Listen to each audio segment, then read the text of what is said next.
কি হয়? FM.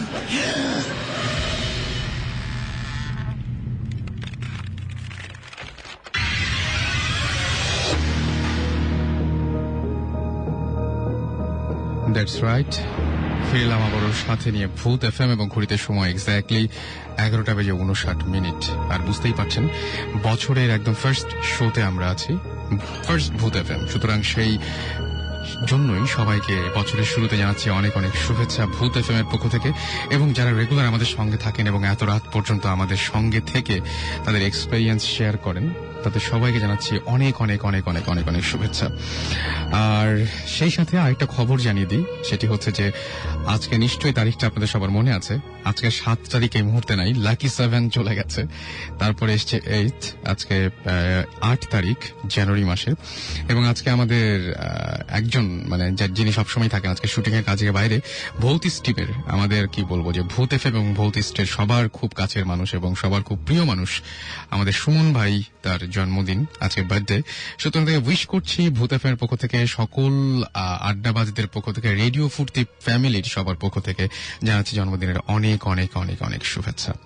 আর আজকে বছরের শুরুতে কিছু গুড নিউজ দিয়েই শুরু করতে চাই। আমরা তো মূল ঘটনায় ঢুকবই, তার আগে জানাই যে স্ট্রিমিং করে শুধুমাত্র বাংলাদেশেই নয়, বাংলাদেশের বাইরেও বিভিন্ন জায়গায় বিভিন্ন মানুষ মানে বিভিন্ন বাঙালি আমাদের অনুষ্ঠান শুনে থাকেন।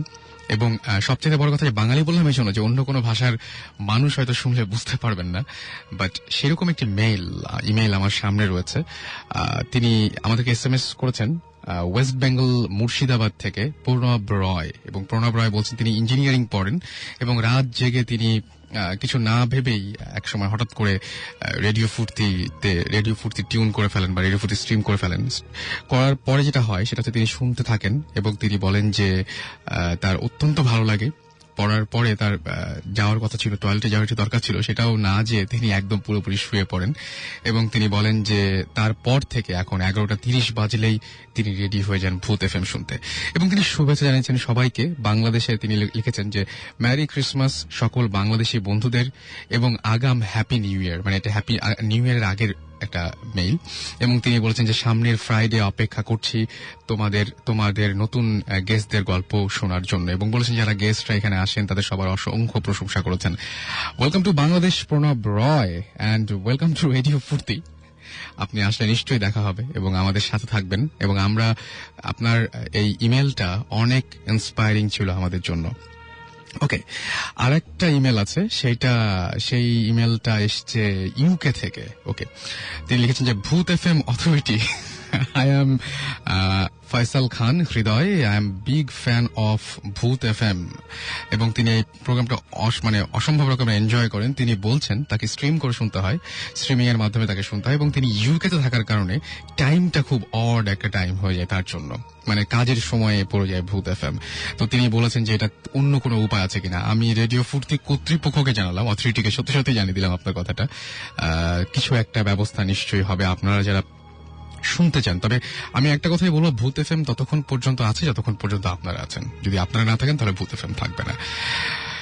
সো আজকেও আমাদের কাছে অসংখ্য ইমেল আছে, আজকেও আমাদের সাথে অসংখ্য রকমের অনেকগুলো ঘটনা আছে, অনেকগুলো গেস্ট রয়েছেন আমাদের সাথে। তো প্রথমে যে গেস্টটির কাছে আমি যাব, আমরা সরাসরি গেস্টের কাছে যাই। আর বুঝতেই পারছেন আমাদের সাথে সাউন্ড যে রেগুলার যেরকম থাকেন আজকেও তিনি আছেন, আমাদের সাথেই থাকবেন পুরো শো জুড়ে। আর আমাদের প্রথম যে গেস্ট, সেই গেস্টটির সাথে আমি শুরুতে একটু পরিচয় করে দিই আপনাদেরকে। আসসালামু আলাইকুম, আমার নাম হচ্ছে কাইসার রহমানী। আমি ঢাকা বিশ্ববিদ্যালয়ের নাট্যকলা বিভাগ থেকে অনার্স শেষ করেছি আর বর্তমানে ফ্রিল্যান্স কাজ করছি। ওকে, সো পরিচয় পর্ব তো আমরা পরিচিত হলাম আপনার সাথে এবং আপনি আমাদের ইমেল করেছিলেন। চমৎকার ইমেলের জন্যই আপনাকে আসলে মূলত এখানে ডাকার মূল কারণ যেটা আর কি, আকর্ষণীয় কিছু ঘটনা আপনার জীবনে ঘটেছে। তো আপনি কোনটা দিয়ে শুরু করতে চান আজকে? একদম শুরু করতে চান কোনটা দিয়ে?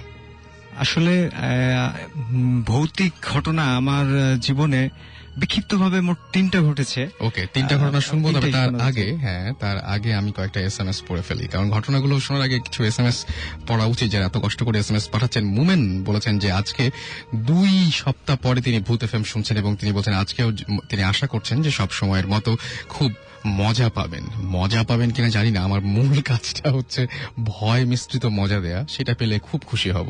থান্ডার বয় লিখেছেন যে আমার ফার্স্ট সেমিস্টার এক্সাম চলছে, বাট ভূত এফএম না শুনে থাকতে পারছি না। ভূত এফএম কি আমাকে পাগল করলো? সর্বনাশ, আমি চাই না যে কোনো সাইকিয়াট্রিস্ট বা কোনো সাইকোলজিস্টের আমাদের এই অনুষ্ঠানের কারণে অনেক বেশি রকমের পসার বেড়ে যাক, আমি সেটা চাই না। সো সেটা কোনো কারণ না, আমার মনে হয় যে আপনার ভালো লাগছে সেই জন্যই। আসলে ওই যে বলে না যে আমি এত বেশি ভালো লাগে যে আমি পাগলের মতো শুনি, এরকম টাইপের কিছু একটা করতে পারে। মুনেম লিখেছেন যে, আচ্ছা মুনেমের একটা এসএমএস আমি পড়েছি। তৌফিক লিখেছেন যে আমি অভাগা, আমার এসএমএস পড়তে সমস্যা কি আমি ঠিক বুঝতে পারছি না, তবে যদি এই আপনার এসএমএস মানে ভূত এফএম যদি আপনার এসএমএস না পড়া হয় তাহলে বুঝবেন সমস্যাটার নাম হচ্ছে একদমই ডেফিনেটলি ভৌতিক সমস্যা, এটা আমাদের কারো সমস্যা না। তুরান লিখেছেন যে 2011 শুরুতে মনটা খারাপ হয়ে গেল যখন রাত 12টার সময় ভূত এফএম প্লে করা হলো না। ওকে, মনে মনে একইভাবে 31 তিনি ওয়েট করেছিলেন। আসলে আমরা চাইছিলাম যে ওই দিন সবাই একটু কেমন একটু পার্টি মুডে, একটু মজা, মানে নিউ ইয়ার আসছে এরকম একটা মুডে থাকেন, তো সেই সময় খামোখা ভয় পাইয়ে দিয়ে কি লাভ। তবে আমি ভাবিনি যে আপনারা এত মিস করবেন, আমি কিন্তু খুব মিস করেছি। সো এখন আমরা চলে যাই আমাদের অতিথির কাছে, যিনি আমাদের তার জীবনের ঘটনা বলবেন। ঘটনাটি আমার গ্রামের বাড়ি হচ্ছে চাঁপাইনবাবগঞ্জ জেলার রহনপুর গ্রামে। আচ্ছা, আমি তখন তার মানে আপনি পড়াশোনার কারণে ঢাকায় আছেন? হ্যাঁ, আমি পড়াশোনার কারণে ঢাকায় আছি। ঢাকায় আসার পরও আমার একটা ঘটনা ঘটেছে, আমি সেটা পরে বলছি। প্রথম ঘটনাটা বলি, যেটা বিক্ষিপ্তভাবে ঘটেছিল আমার সাথে। আমি তখন ক্লাস 5-এর ছাত্র এবং আমার একটা অভ্যাস ছিল যে আমি মানে রাত্রের একটা নির্দিষ্ট সময় আমি আমার ফুফাতো ভাইয়ের সাথে ঘুমাতাম একসাথে। আমি আমার ফুফাতো ভাই তুহিন একসাথে ঘুমাতাম, তুহিন ভাই। তারপরে একটা সময় আমার ঘুম ভেঙে যেত, সেটা 3টার সময় হতো বা 4টার সময় হতো। ঘুম ভেঙে গেলে আমি আবার আম্মা আব্বার কাছে গিয়ে ঘুমাতাম এবং এটা আমার একটা অভ্যাসে পরিণত হয়েছিল এবং বুঝতে পারতাম যে আমার আব্বা আম্মাও বিষয়টা খুব এনজয় করতো, তাদেরও ভালো লাগতো যে ছেলে শুচ্ছে আমাদের সাথে। রাইট। তো একদিন আমি এরকম আমার ঘুম 3টা-4টার দিকে, টাইম নির্দিষ্ট করে বলতে পারবো না, 3টা-4টার মধ্যেই হবে। তারপরে আমি আম্মার ঘরে যাই, আম্মাকে ডাক দিই। আমার ঠিক বিছানার মানে যেভাবে আম্মারা ঘুমাতো তার মাথার পাশেই জানালাটা ছিল, এখান থেকে ডাক দিতাম। জানালাটা ভাঙা ছিল, পুরোনো বাড়ি ছিল। আচ্ছা, তো আম্মাকে ডাক দিলাম, আম্মা দরজা খুললো, তখন আমি ভিতরে গেলাম। তো আমি যাওয়ার পরে ঘুমানোটা আমরা তো সাধারণত মানে সোজা হয়ে ঘুমাই, বিছানাটা যেরকম থাকে, কিন্তু যখন লম্বা হয়ে শুয়ে থাকি, দৈর্ঘ্য যেটা মানে খাটের এক প্রান্তে মাথা থাকে, আরেক প্রান্তে পা থাকে, এরকম হয়ে যায়। তো তারপর আমি যখন ঘুমাতাম তখন এটা ঠিক মানে প্রস্থ যেটা খাটের যে প্রস্থ সেই অনুযায়ী একসাথে পাশাপাশি অনেক লোক শোয়া যায়। হ্যাঁ, 3জন এভাবে ঘুমাতাম, আমি মাঝখানে, এক পাশে আব্বা আর আমার এক পাশে আম্মা। তো আমি একটা সময় কথা বলতে বলতে বা গল্প শুনতে শুনতে ঘুমিয়ে গেছি। ঘুমিয়ে যাওয়ার পর আমার স্পষ্ট মনে আছে আমি চোখ খুললাম। চোখ খুলে দেখি যে ঠিক আমার সামনে, আঞ্চলিক ভাষায় যেটাকে বলে খাটের পাশি, মানে মশারি টাঙানো হয় যে স্ট্যান্ডটাই, সেই স্ট্যান্ড ধরে একজন বৃদ্ধ মহিলা, অনেক বয়স, সাদা শাড়ি পরে আছেন। উনি খাটের স্ট্যান্ডটা ধরে আমার দিকে তাকিয়ে হাসছে এবং তার হাসিটা আমার চোখে সবসময় ভাসে, যে কোনো ভয়ঙ্কর হাসি না, মনে হচ্ছে যে আমাকে দেখে তার ভালো লাগছে, একটা স্নেহের হাসি। সেই হাসিটা উনি আমাকে মানে হাসছেন এবং আমি হয়তো তখন এত কিছু বুঝতাম না বলে আমিও বিন্দু মাত্র ভয় পাইনি। আমিও ওনাকে দেখে হাসছি, উনিও হাসছেন, আমিও হাসছি এবং সেই বৃদ্ধ মহিলাটা সাদা শাড়ি পরেছিল এবং ওনার সমস্ত মুখমণ্ডল গোটা গোটা, যেটাকে ঘা বলা যায় আর কি, পুরো মুখ সেটাতে ভর্তি আর কি, গোল গোল, পুরো মুখে গোল গোল চিহ্ন এবং মানে উঁচু হয়ে আছে জায়গাগুলো। রাস্তায় মাঝে মাঝে কোনো ভিক্ষুকদের দেখা যায় এভাবে যে শরীরে অনেক কিছু উঠে আছে টাইপের হ্যাঁ। কিছু একটা। ওই রকম পুরো মুখে, কিন্তু উনি আমাকে দেখে হাসছেন, যেভাবে একটা বাচ্চাকে দেখলে মানুষ মানে আদরের ভাষায় হাসে, সেই হাসিটা উনি আমাকে দেখে হাসছেন এবং আমি ওনাকে দেখে হাসছি। তারপরে আমি এটা দেখতে দেখতে আমি এক সময় ঘুমায় যাই, এবং ঘুমায় যাওয়ার পরে আমি একটা কেমন অনেক রকম বিক্ষিপ্ত ভাবে, স্বপ্নটা আমার মনে নাই, আমি একটা স্বপ্ন দেখেছি। তো আমি এই কারণে কনফিডেন্ট যে আমি দেখেছি। এখন সেটা আমার দৃষ্টিভ্রম কিনা বা আমি সেই মানে সেই বিশ্লেষণে যাচ্ছি না, সেই প্রশ্নই আসছে না, কিন্তু আমি দেখেছি এবং দেখে আপনি ভয় পাননি, রাইট? এবং দেখে আমি ভয় পাইনি, আমার ভালো লেগেছে। ওকে, অনেক ইন্টারেস্টিং ঘটনা মনে হচ্ছে। এটা কিন্তু জাস্ট শুরু। উনি যে ইমেলটা করেছিলেন সেটা আমরা সবার পরে শুনবো তার কাছ থেকে। আমাদের আরো দুইজন গেস্ট রয়েছেন, আমরা তাদের কাছ থেকে একটা ঘটনা জানতে চাই। সেই ঘটনাটা, এটা তো আপনি বলেন চাপাই নবাবগঞ্জের ঘটনা, তাই না? চাপাই নবাবগঞ্জ, আমরা রোহনপুর, রাইট। এবং চাপাই নবাবগঞ্জ থেকে অনেকক্ষণ যেতে লাগে সেরকম একটা জায়গার ঘটনা শুনবো, আর সেটা হচ্ছে Cox's Bazar, right? Yes, Cox's Bazar. So নামটাকে শুনে নেই। আমার নাম আরমান বিন কামাল। কোথা থেকে এসেছেন আপনি? আমি শেওড়াপাড়া থেকে এসেছি। শেওড়াপাড়া, ঢাকা। আপনি? আমি তানজিম চৌধুরী মিল্টন, আমি আরমানের ফ্রেন্ড। আমার ফ্রেন্ড। দ্যাট মিনস যে আপনাদের অসুবিধা নেই, আপনাদের দুজনের মানে মিলিত ঘটনা এটা, তাই না? জি জি, আমাদের দুজনে মিলিত। ওকে, সো কবেকার ঘটনা হয়েছিল এটা? যে ঘটনা বলবেন সেটা বুঝলাম যে কক্সবাজারে। কবে ঘটেছিল এই ঘটনাটা?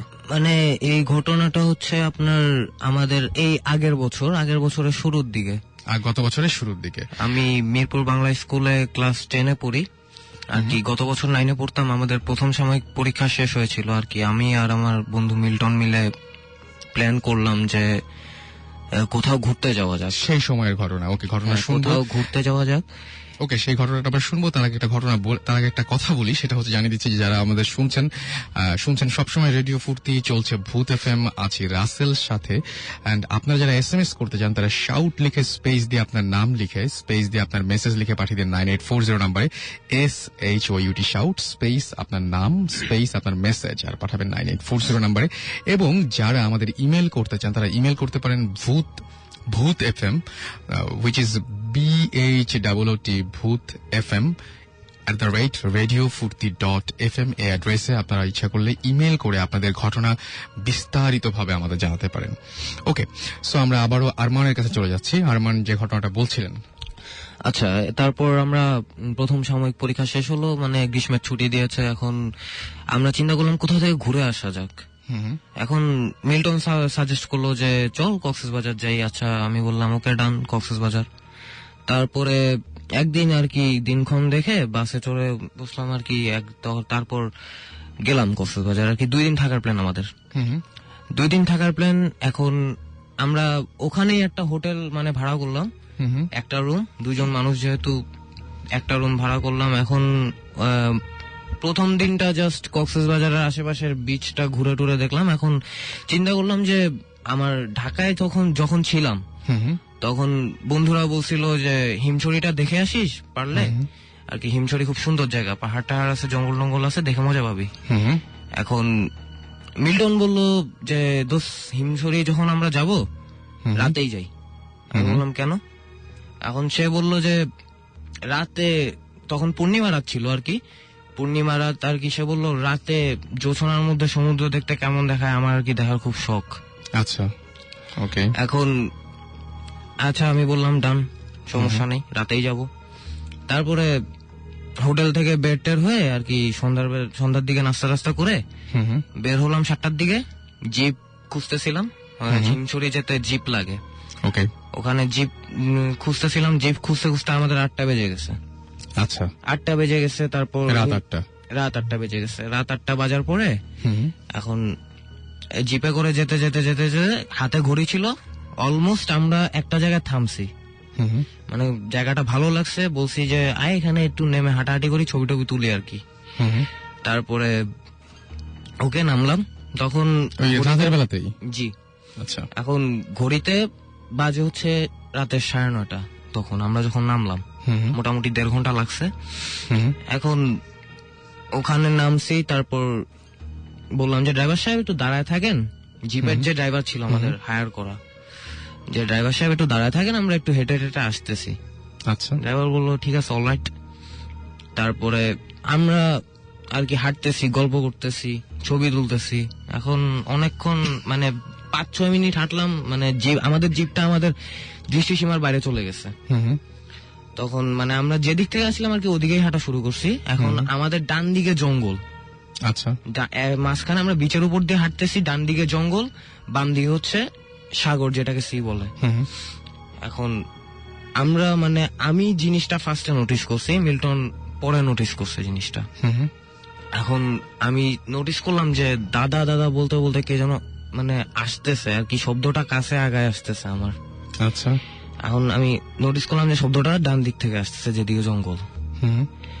এখন খেয়াল করলাম যে হ্যাঁ, একটা মেয়ে আসতেছে দৌড়াইতে দৌড়াইতে। এখন এভাবে আস্তে আস্তে আমরা তো অবাক হয়ে গেছি, এত রাতে এখানে একটা মেয়ে, তাও মানে মেয়েটা মানে ভদ্র করে ছিল, মানে জামা কাপড়ে সেটা বোঝা যাচ্ছিল। আচ্ছা, আর কি আসলো, সে এসে আমাদেরকে জিজ্ঞেস করলো যে দাদা আপনারা কোথায় যাচ্ছেন। এখন আমরা বলতেছি যে আমরা তো ওইদিকে হাঁটতেছি। এখন বললো যে দাদা আমি তো রাস্তা হারায় ফেলছি, আমাকে একটু আগায় দেওয়া যায়। এখন আমরা তো মানে একা মেয়ে মানুষ, ভরসা করতে পারলাম না। তারপর আমি আর আমার ফ্রেন্ড একটু আলোচনা করে নিলাম যে ঠিক আছে, একে কি আগায় দেওয়া যায়। তারপর আমার ফ্রেন্ড বললো যে অলরাইট, কোনো সমস্যা নেই, আগায় দেই। তারপর বললাম আপনার বাসা কোথায়। তারপর আমরা যেদিকে যাচ্ছিলাম ওদিকে হাত তুলে দেখাইলো, জাস্ট কোনো কথা বললো না। তারপর ওনাকে নিয়ে হাঁটতে শুরু করলাম। হাঁটতেছি মানে কোনো কথা হইতেছে না আমাদের মধ্যে, এ নিয়ে প্রায় 10 মিনিট হাঁটছি। 10 মিনিটের মতো হাঁটাহাঁটি করছি। তারপর হাঁটতে হাঁটতে ওই দিকে গেছি। এখন 10 মিনিট পরে আমার ফ্রেন্ড আর কি মিল্টন, ও বিরক্ত হয়ে বলছে যে আপনার এই বাসাটা অ্যাকচুয়ালি কোন দিকে, এতক্ষণ লাগতেছে কেন, তাছাড়া আপনি এত রাতে এখানে আসলেন কিভাবে। তারপরে মেয়েটা বললো যে দাদা আমি তো বের হয়েছি, রাস্তা তো আর খুঁজেই পাচ্ছি না। মানে তখন মানে আমি মেয়েটা এমন ভাবে বলছে, আমি একটু ভয় পাইছি, ও একটু ভয় পাইছে। এখন দুজনের দিকে তাকাইলাম, মানে একটু ভয় পাইছি দুজনই, মানে দুজনকে বলার চেষ্টা করতেছি চোখ দিয়ে যে ভয় পাইছি আমরা। এখন চিন্তা করলাম যে ঠিক আছে, অলরাইট, কথা না বলি, যেখানে যেতে চাই দিয়ে আসি। ওকে। তারপর হাঁটতেছি, আরো কিছুক্ষণ হাঁটলাম। এখন দেখি পিছনে একটা হেডলাইট, মানে অ্যাকচুয়ালি আমাদেরই জিপের হেডলাইট আর কি। আমরা নোটিস করছি একটু পরে যে এটা আসলে আমাদের হেডলাইটটা দেখে খেয়াল করছি যে হ্যাঁ গাড়ি আসছে, গাড়িটা দিয়ে এখন ধীরে সুস্থে যাওয়া যাবে, যেখানে উনি নামতে চান নামায় দিয়ে যাবে। এখন দেখলাম গাড়িটা আমাদেরই। এখন ড্রাইভার বললো আপনারা এত দূর আসলেন কিভাবে। সে অবাক হয়ে গেছে একদম, এত দূর আসলেনই বা কিভাবে। আমরা বললাম কত দূর আসছি, আমরা তো 20 মিনিটের বেশি হাঁটি নাই। এখন ড্রাইভার বললো আপনারা 20 মিনিটে 3 মাইল রাস্তা পাড়ি দিচ্ছেন জানেন। আচ্ছা, আমরা তো 3 মাইল রাস্তা, 3 মাইল রাস্তা 20 মিনিটে, যা পুরাপুরি না দৌড়াইলে অসম্ভব। না দৌড়াইলে যেটা অসম্ভব আমরা সেটা হেঁটে সম্ভব করছি। আচ্ছা, হ্যাঁ। এখন ড্রাইভার মানে আমরা মেয়েটার দিকে নজর দিলাম। এখন জাস্ট আমি দেখলাম যে আমার বন্ধুও দেখলো, ভ্যানিশ, মেয়েটা নাই। মানে যখন গাড়ি আসছিল তখনও দেখেছিলেন, যখন হেডলাইট, তখনও আমরা হেডলাইটের দিকে তাকায় ছিলাম, মানে মেয়েটার দিকে একবার তাকাইছিলাম, তখনও ছিল, মেয়েটার গায়ে হেডলাইটের আলো পড়তেছিল। আচ্ছা, এখন মানে জাস্ট আমি যখন তাকাইলাম মেয়েটার দিকে, তারপর জাস্ট ভ্যানিশ, মানে সে তার চিহ্নই নাই। মানে জায়গাটা, এরিয়াটা যথেষ্ট বড়, দৌড়া যাইতে যাইতে মানে অনেক সময় লাগবে, কোথাও লুকাইতে হইলেও অনেক সময় লাগবে। ফাঁকা জায়গা, একদম ফাঁকা জায়গা, একদম ফাঁকা জায়গা এবং নির্জন জায়গা, মানে এটা সম্ভবই না। সম্ভব না। ড্রাইভার কি বলেছে? ড্রাইভার তো হেডলাইটের, আমি বললাম যে আপনি কিছু দেখছেন, যে ড্রাইভার বললো না তো, আপনারা দুইজনই, তাছাড়া আপনারা এত দূর আসলেন কিভাবে এটা আমাকে বলেন। ড্রাইভার নিজেও অবাক হয়ে গেছে। আমি একটু আপনার বন্ধুর সাথে একটু কথা বলি না, মানে ও যেটা বললো বা যে অবস্থাটা এতক্ষণ ধরে ও বললো, ঠিক ওই রকমই একটা মেয়েকে কি আপনি নিজেও দেখেছিলেন? হ্যাঁ, আমি ওর সাথেই ছিলাম, দেখছি আমি পুরোটা। পুরোটা? মেয়েটা যখন কথা বলছে তখন ওর আওয়াজটা কর্কশ, মানে যখন কথা বলছে লাস্টের দিকে তখন ওর আওয়াজটা কর্কশ ভাষায় ছিল। কর্কশ মানে কি একটু একটু রেগে কথা বলছিল হ্যাঁ, এরকম রেগে। কিছু? হ্যাঁ, মানে আওয়াজটা চেঞ্জ হয়ে গেছিল। আচ্ছা, তো আপনার তখন আপনাদের কোনো সন্দেহ হয়নি যে না, আসলে তখনও ব্যাপারটা? কোনো সন্দেহ হয়নি। সন্দেহ হয়নি এবং যখন ড্রাইভার আসছিল বা লাইটটা পড়ছিল সেটা আপনিও দেখেছেন যে মেয়েটা গায়ের উপরে লাইটটা পড়ছে, এবং জায়গাটা যথেষ্ট ফাঁকা ছিল, সেখানে হুট করে কোথাও চলে যাওয়ার কোনো অপশন নাই।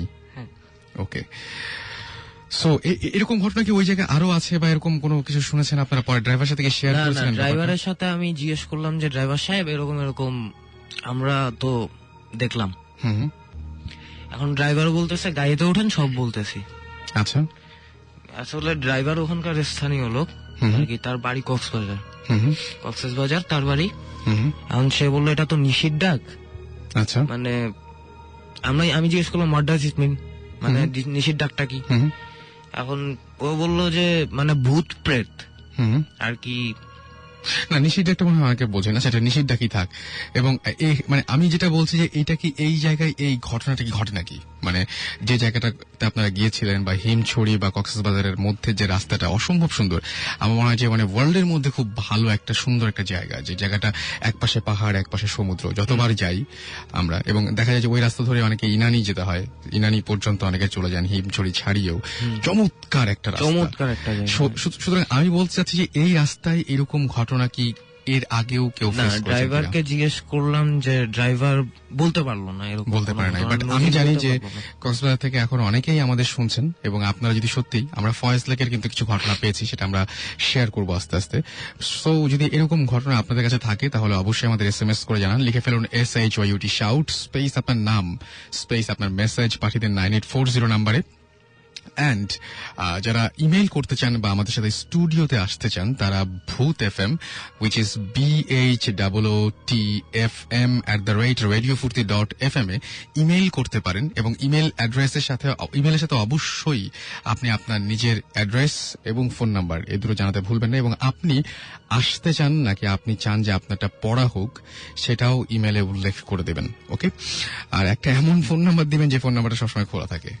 অলরাইট, সো আমরা একটা ব্রেকে যাই। ইন দ্য মিন টাইম আপনারা আমাদের SMS করতে পারেন, তবে SMS ব্রেকে যাওয়ার আগে বলি যে আসিফ ভাই লিখেছেন আমাদেরকে, ভাইয়া আমার কাছে খুব ভয়ঙ্কর স্টোরি আছে আমার নানুকে নিয়ে, ভয়েস রেকর্ড করা আছে, ইমেল অ্যাড্রেসটা দাও। আচ্ছা, ইমেল অ্যাড্রেসটা দিয়ে দিচ্ছি আমি আরো একবার, bhutfm@radiofurti.fm। আর চন্দনা লিখেছেন যে আমি ভূত FM আগে ভয়ে শুনিনি, বাট আজকে ফার্স্ট তার ভালো লাগলো শুনে, এখন থেকে রোজ রোজ শুনবেন। থ্যাংক ইউ সো মাচ আমাদের সঙ্গে থাকার জন্য। এছাড়াও আমি দেখতে পাচ্ছি আমাদেরকে অসংখ্য SMS পাঠিয়েছেন আপনারা। পূর্ণ আমাদের SMS করেছেন, এবং পূর্ণ SMS করেছেন, আমাদের SMS করেছেন শুভ্র, এবং শুভ্র বলেছেন যে ভূত আমার সাথে মিট করে না। ওকে, করলে নিশ্চয়ই ভালো হয় না। আচ্ছা, আমি দোয়া করি যে আপনার সাথে যেন এরকম কোনো ঘটনা ঘটে, তবে ঘটলে বুঝতে পারবো, কারণ আমার সাথে লাভ আছে, আপনার সাথে ঘটলে আমি জানতে পারবো সেটা আপনার কাছ থেকে। সামি সুমন ভাইকে জন্মদিনের শুভেচ্ছা জানিয়েছেন। খুশি তিনি হচ্ছে আমাদেরকে নতুন বছরের শুভেচ্ছা জানিয়েছেন। এছাড়াও আমাদের SMS করেছেন আফরিন, SMS করেছেন আমাদেরকে নাম না জানা, মানে নাম ছাড়াই অনেকে। এছাড়াও আমাদের SMS করেছেন আচ্ছা সুজানা SMS করেছেন, আমাদের SMS করেছেন ডালাস, SMS করেছেন আনাফি, আলিম, বিজন, সাকিব।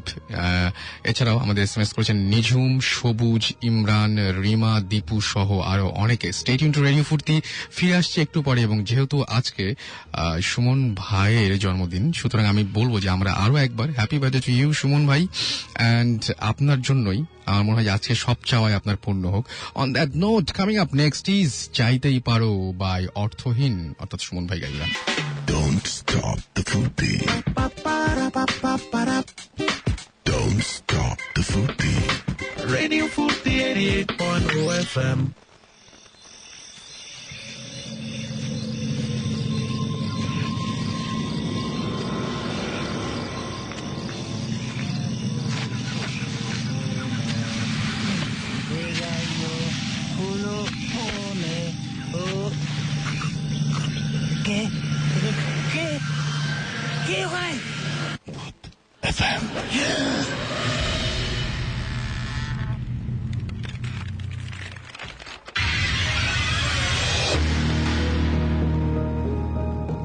দ্যাটস রাইট, শুনছেন সবসময় রেডিও ফুর্তি, চলছে ভূত এফএম, সাথে আছি রাসেল এবং পাচ্ছি আপনাদের অসংখ্য এসএমএস। এখনো দেখতে পাচ্ছি যে আপনারা একের পর এক এসএমএস করে আমাদের সাথে আছেন এবং আপনাদের এক্সপিরিয়েন্স গুলো জানিয়ে দিচ্ছেন। আমাদের শিহাব এসএমএস করেছেন এবং তিনি বলেছেন যে ভূত এফএম কি আমাকে ভয় পাওয়ানোর জন্য নাকি, আচ্ছা ভূত এফএম কি আমাকে ভয় পাওয়ানোর জন্য নাকি আমাকে টয়লেটে যেতে বাধা দেবার জন্য? না, আমাদের এরকম কোনো ইন্টেনশন নাই একেবারেই। আমরা চেয়েছি যে আপনাদের ভালো লাগুক, আর ভয় পেতেও আসলে ভালো লাগে, এরকম কিছু একটা। অমিত আমাদের বরিশাল থেকে এসএমএস করেছেন, তুষার এসএমএস করেছেন এবং তুষার তিনি বলছেন যে আচ্ছা রূপা আজ প্রথম ভূত এফএম শুনছে। ওকে, ওয়েলকাম টু মাই শো রূপা। এবং আব্দুল্লাহ লিখেছেন যে ভাইয়া ভূত এফএম আমার খুব ভয় করে। ওকে, এছাড়া আমাদের এসএমএস করছেন রিপন, ইমু, সুজা, ফাহিমা সিলেট থেকে এসএমএস করেছেন আমাদেরকে। এছাড়া আরো অনেক অনেক অনেক অনেক এসএমএস দেখতে পাচ্ছি। আচ্ছা, আমি একটা ঘটনা আপনাদের সামনে মানে আমি জাস্ট একটু পড়ে শোনাতে চাই। 2 বছর আগের ঘটনা। একজন আমাদের ইমেল করেছেন, তার নামটা তিনি এখানে আমি দেখতে পাচ্ছি না, তার নামটা এখানে আমি বুঝতে পারছি না তিনি নাম। আচ্ছা, আই এম শঙ্কর হচ্ছে হাসনাবাদ থেকে তিনি জানিয়েছেন এই ঘটনাটা। একবার এক ফ্রেন্ড মুখর খুব সিক হয়, সে ঢাকাতে আমার সাথে তার একটা মেসেজ শেয়ার করে থাকতেন, কিন্তু ওর বাবা মারা যাওয়াতে গ্রামের বাড়িতে চলে যায়। কিন্তু কিছুদিন পর শুনলেন যে ও নাকি অনেক অসুস্থ। সো তিনি তাকে যেটা করেন সেটা হচ্ছে যে তাকে দেখতে যাবেন বলে ঠিক করলেন। তো তিনি বলেন যে আমার বন্ধু মুখরের বাড়িতে আগে কখনো যায়নি, ওদের বাসা ছিল ভৈরব বাজারে। তো ট্রেন দিয়ে গেলাম, যেতে যেতে সন্ধ্যা হয়ে গেল। স্টেশন থেকে নেমে রিক্সা নিলাম। মুখর আমাকে অনেক আগেই বলেছিল যে ভৈরব স্টেশনে নেমে যে কোনো রিক্সাওয়ালাকে তার বাবার নাম বললে পৌঁছে দেবে। আমি যখন ড্রাইভারকে তার বাবার নাম বললাম তখন সে বলছিল সে চেনে, বাট কিছু দূর যাবার পর সে বলল, ভাই আমি আসলে আনোয়ার মেম্বারের বাড়ি চিনি না, কাউরে বললে চিনায়া দিব। আমার তখন প্রচন্ড মেজাজ খারাপ হলো, তার সাথে তখন তর্ক শুরু হয়ে গেল। বাট যেটা হলো সেটা হচ্ছে সঙ্গে সঙ্গে একজন বৃদ্ধ লোকে তিনি দেখা পেলেন এবং সেই বৃদ্ধ লোকটি তার কাছে এসে বলেন যে আনোয়ার মেম্বারের বাড়ি যাবেন তাই না, চলেন আপনারা নিয়ে যাই। আমি ভয় পেলাম, বাট কোনো ওয়ে ছিল না, অর্থাৎ তিনি ভয় পেলেন কিন্তু কোনো ওয়ে ছিল না। আচ্ছা, তার মতো করে বরং ইমেলটা পড়ি আমি। সো আমাকে তার সাথে যেতে হলো। লোকটাকে আমি ভালো করে আমার মোবাইলের টর্চ দিয়ে দেখলাম, প্রায় 5 ফিট 5 ইঞ্চি হবে, চাপ দাঁড়িয়ে আছে মুখে, সাদা পাঞ্জাবি পরা আর পাজামা। তিনি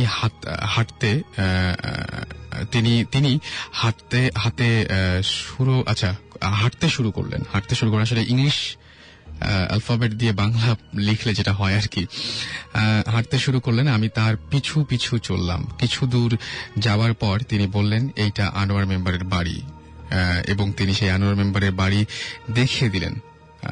আমি আরো ভয় পেলাম। আমি তাকে বড় বড় চোখ এবং আনোয়ার মেম্বারের বাড়ি চিনিয়ে দেওয়ার পরপরই তিনি বড় বড় চোখ করে তাকালেন। আমি আরো ভয় পেলাম। আমি তাকে থ্যাংক ইউ দিয়ে বাড়ির ভেতর ঢুকলাম। আমার ফ্রেন্ড মুখরকে দেখলাম বিছানায় শুয়ে আছে।